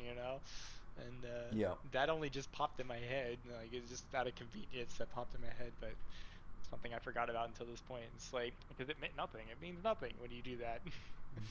So Yeah. yeah. But as far as twists go too, though, on top of just, I love when death is treated that way. Though when a character dies, especially if like if it's a main character and they die and they're gone for the rest of the whatever It show hits game, harder. yeah, and you really and it helps you. I don't know. I think it's good for real life too to understand that, like, how to process that kind of thing. And I don't know, that's why I mean, I get it when there's fantasy involved, but yeah, I just but then yeah, moving on from that, Was it Uncharted 1, the one where they, I guess, fake Sully's death? yep, Yeah. yep, that's the one. Yep. Oh, he had a thing in his pocket, and I'm like, oh, okay. Yeah. That whole thing. In my opinion, they That's should have another one. saved that kind of trope for either Uncharted 2 or 3. The first So one. I think they didn't necessarily know if they'd be making a 2 or 3 at the time. That's my like theory on that. So, but yeah, I agree. But I don't know. Yeah, you can only do that so many times. Yeah. You wouldn't want to do it again Before it gets necessarily. old, yeah, absolutely. Yeah. But and even like I said, in my opinion, once is too much. But regardless, but yeah, moving on from death too, it's just like also, just yeah, I like when there's fantasy or sci-fi twists in a game that was otherwise realistic. Even though, yeah, I guess you don't agree with that, at least as far as like Uncharted, but like there's games where I've hoped they'd be in there. Like I've mentioned before, like Disco Elysium. Like, love that game. Hmm. But man, for I don't know, just the fact that it had like a sanity meter and stuff, I was like, ooh, are they gonna go like a Lovecraftian kind of twists at some point? And it's like they never do, of course, but man, if it did, that would have like my love for that game would have skyrocketed.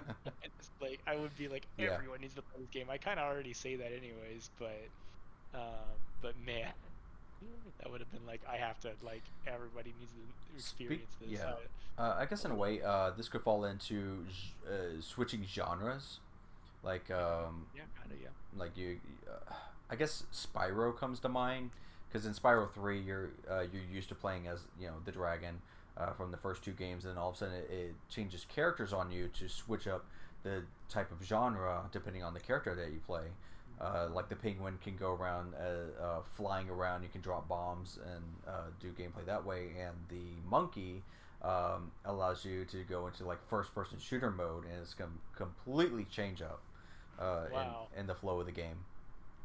I've only ever played the first Spyro, so that's news to me. But bringing that up actually makes me think of, are you able to switch on the fly? I imagine they're like story-based things.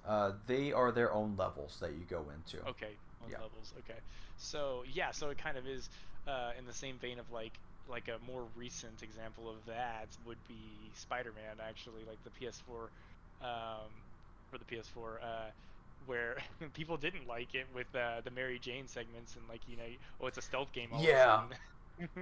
In Spider-Man 2, isn't she like much more powerful?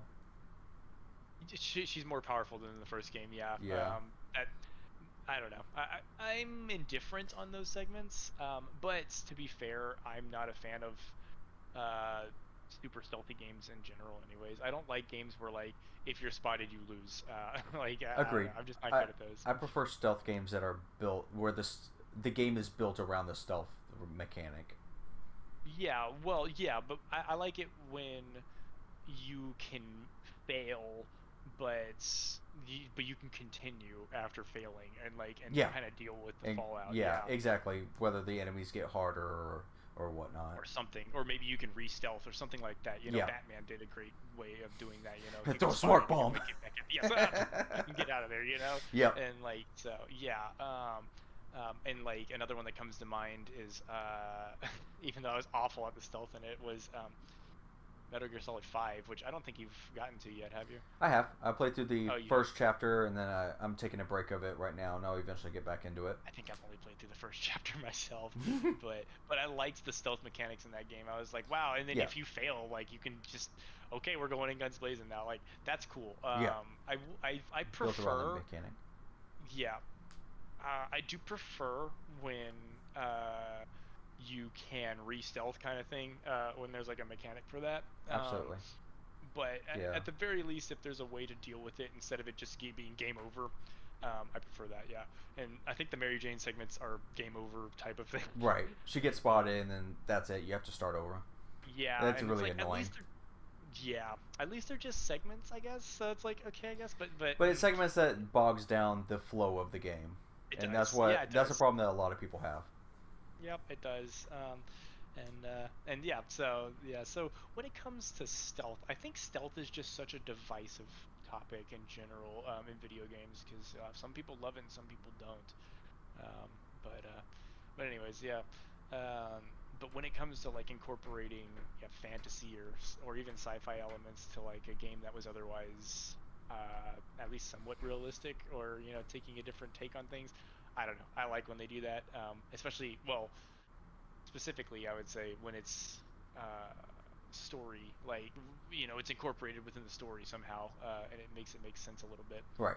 instead of just being like, oh, there's a, like, I don't know, like one of them that is kind of immersion breaking, I would say. Not that I can't think of a specific example in it, but I know Grand Theft Auto doesn't always take itself super seriously, and you can like discover areas that are talking about this or that. Grand Theft Auto is a bad example, I think, but like, if a game like that otherwise was realistic, and then all of a sudden you can go into one cave that has like Bigfoot, for example, it's like, I'm okay with that being there. But it's I feel like that's just kind of like you kind of phoned it in there. It's like, I would rather it be incorporated into the story a little bit, and Right. have some allure, and then So all of a sudden it just yeah, jumps on you. And would you consider cameo appearances as an unexpected twist, like the the season pass that we had for Smash Brothers Ultimate and the lead up to it, learning about which characters were going to be in the game. Oh, so what was the question about it? Would you consider like cameo appearances to be considered unexpected twists for video games? Hmm.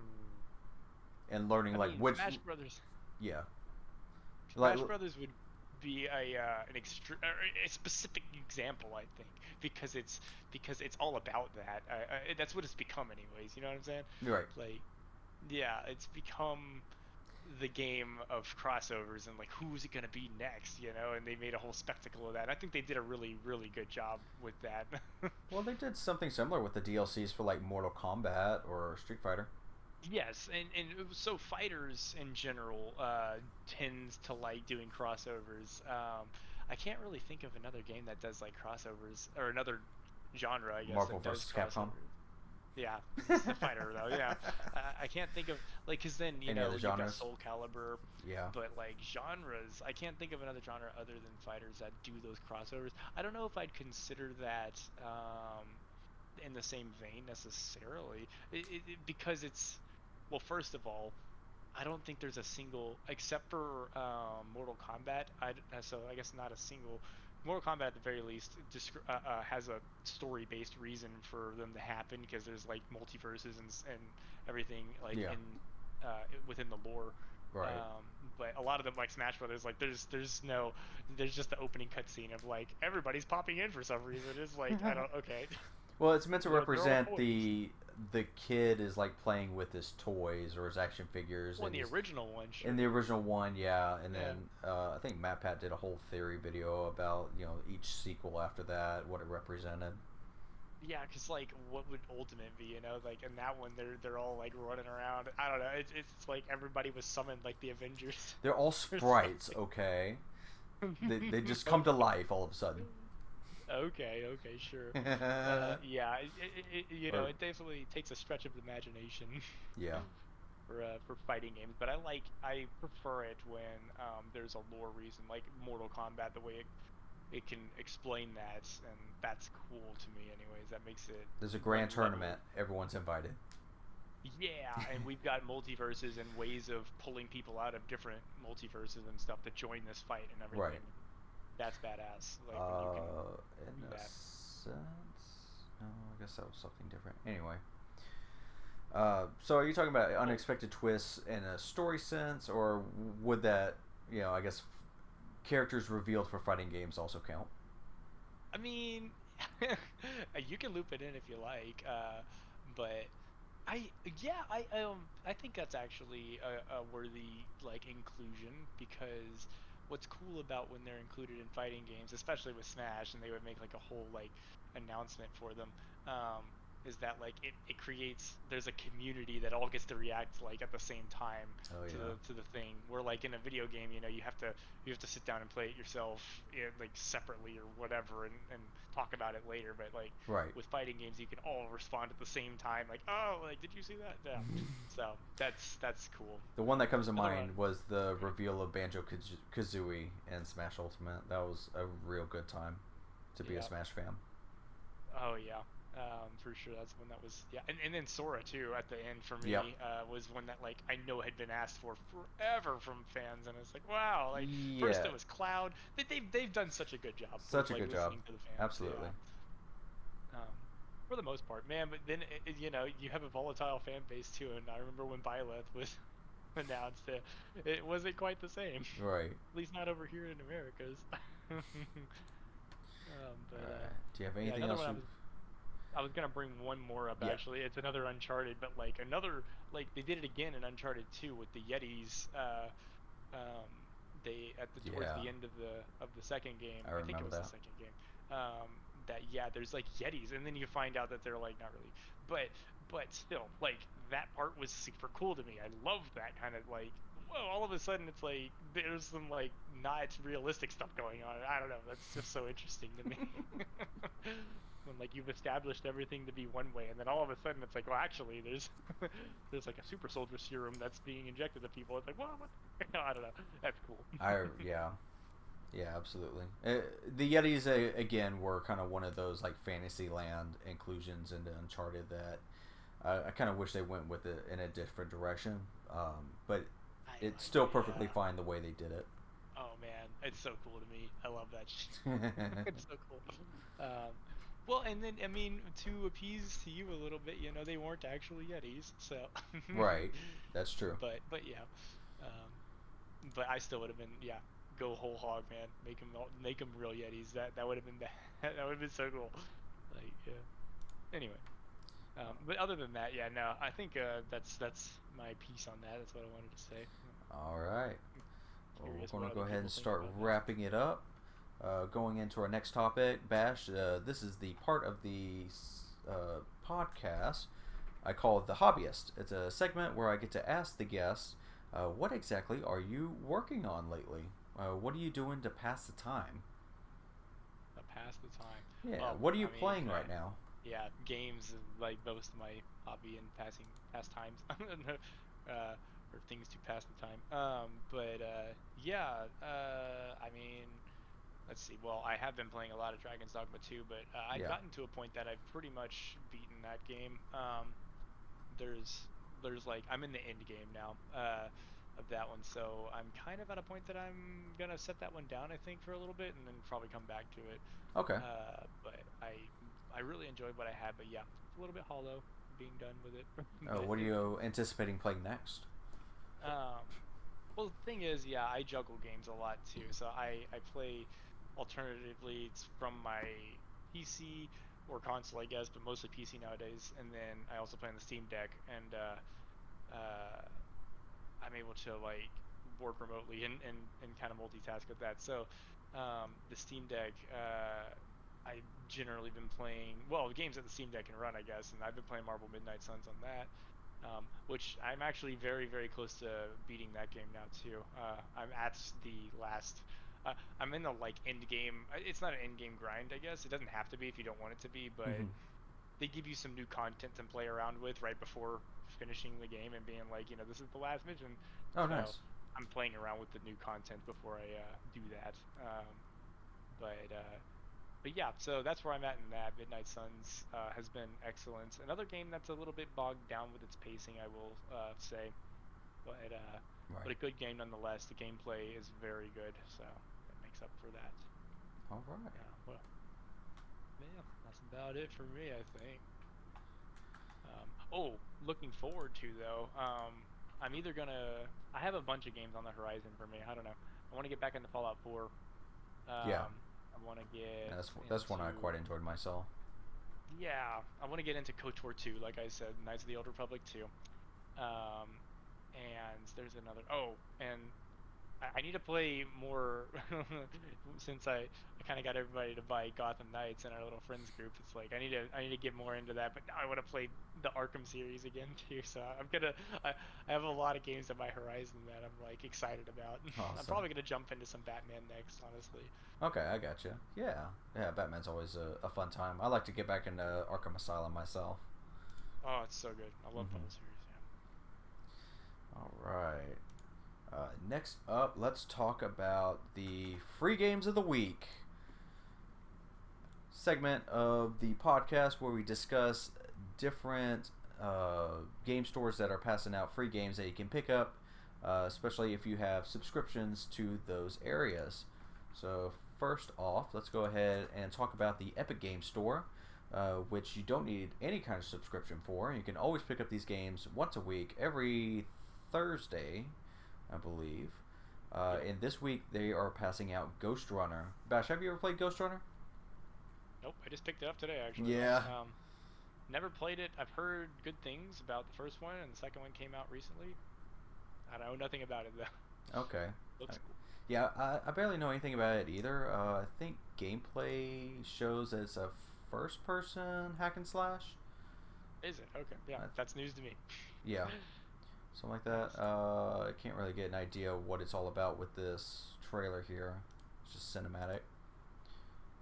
As far as I understand, it's like Neo Tokyo, like Tech Ninja kind of stuff. Yeah, mixed with I remember cyberpunk. that. It looks pretty interesting. I like to try it out myself. And it looks like the following week they'll be giving out the Big Con and Town of Salem 2. Have you ever played any of those? Wow. No, but I've been interested in Town of Salem too, but I'm scared to buy it because it's one of those PvP games that I am intimidated by. Isn't Town of Salem 1 basically like the vampire board game or the tabletop game? It's basically werewolf. Werewolf, thank you. Yeah, it's basically just werewolf, Yeah. but with a lot more steps. A lot more steps. There's a lot of different roles, Right. from what I understand. I've had a few friends that are avid fans of that series, or the game Town of Salem, and now the second one, I guess. Awesome.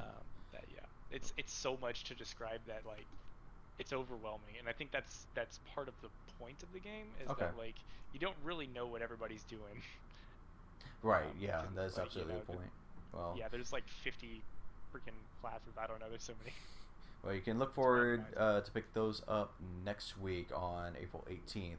Going over to Amazon Prime, if you have an Amazon Prime membership, you can look forward to picking up Fallout 76, Demon's Tilt, Drawn, Trail of Shadows, Faraway Arctic Escape, got Fallout Tactics, Chivalry 2, Bus Simulator 21, Black Desert, Far Away 2, Jungle Escape, Through the Darkest of Times, Bridge to Another World, Secrets of the Nutcracker, Pearls of Atlantis the Cove, and Mystery Case Files, Moss to a Flame. Have you heard of any of these?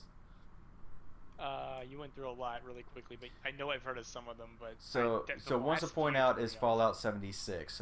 What is your conception on that?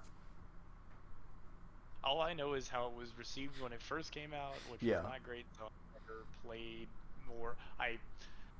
Honestly, I was in the group of people that never felt like I needed multiplayer in a Fallout game. So I was like, I don't need this, and it came out and it was badly received, and I was like, all right, well, cool. Then I'll just never play it. But I've heard better things. I do think it's one of those situations, like I mentioned earlier, where um, the longer a game is out, the haters kind of bubble away, and you're left with the cult following. And I think it is one of those because now Yeah. I hear more positive things about Yeah, it. And, not to mention they probably like fixed their issues and added a lot more content, and it's one of those situations where a developer is really good at making single player games, and then all of a sudden they're kind of, I guess, forced to make a massive multiplayer game, just like Anthem and Suicide Squad and many others, and Yep. it just falls to the wayside and is not what everybody expected. that's a whole another topic you can talk about. Yeah. Absolutely. All right. Well, moving on to PlayStation Plus, they are giving out this month Tony Hawk's Pro Skater 1 and 2 Cross Gen Deluxe Edition, which actually falls into our remake discussion.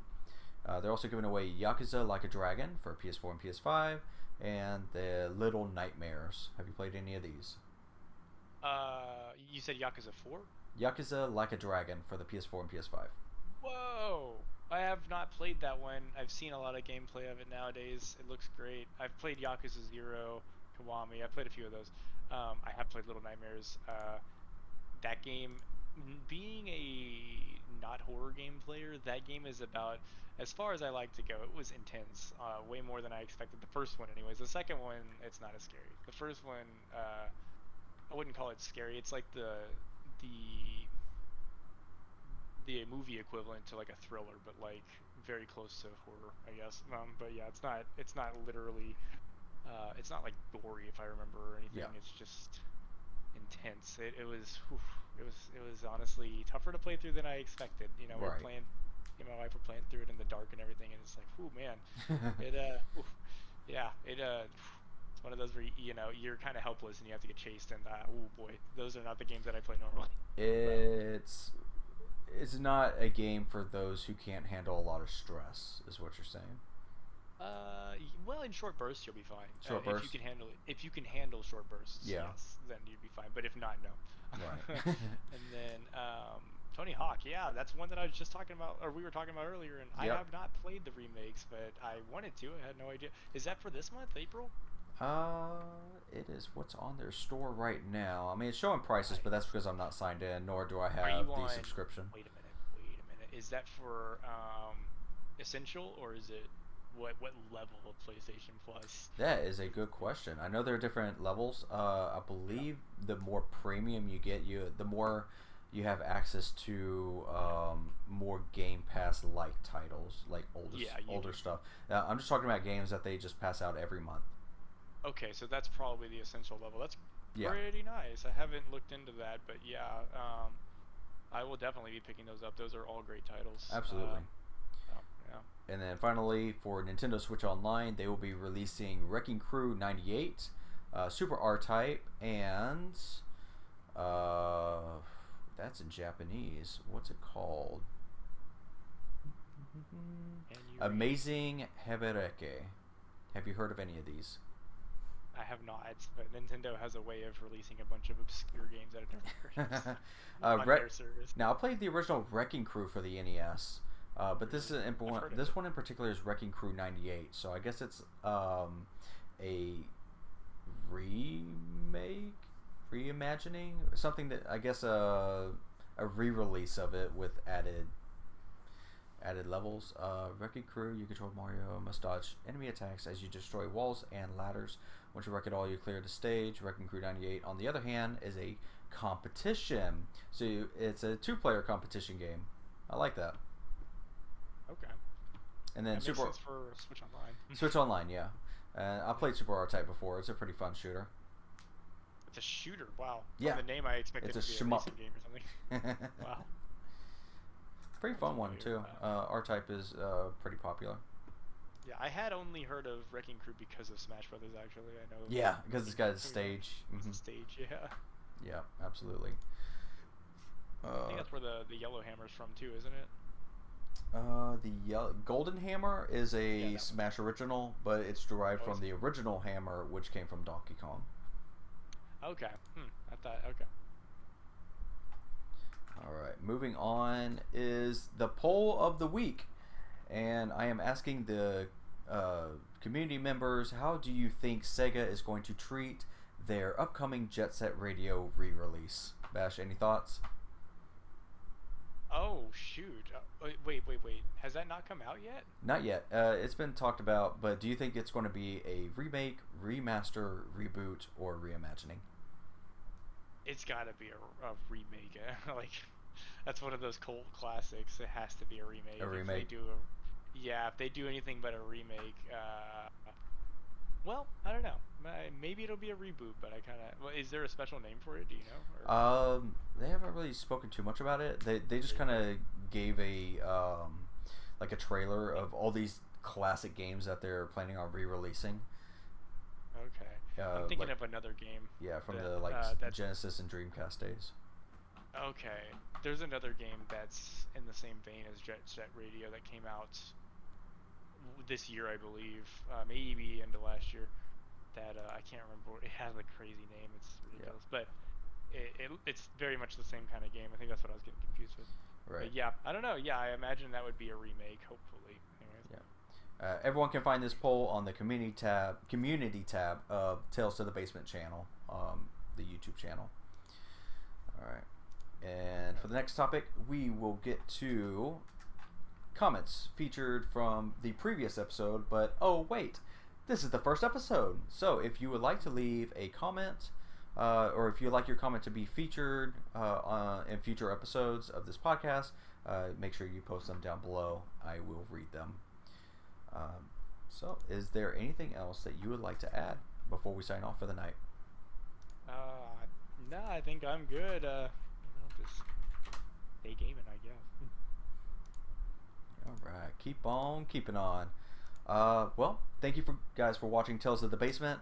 Be sure to check in every week for fresh content. And if you like what you watched here today, make sure you mash those like and subscribe buttons and ding that bell icon to be notified for more episodes in the future. I am Joe, and my guest, Bash. and this has been Tales of the Basement, and I thank you all for watching. See you all next time. Bye-bye. See ya.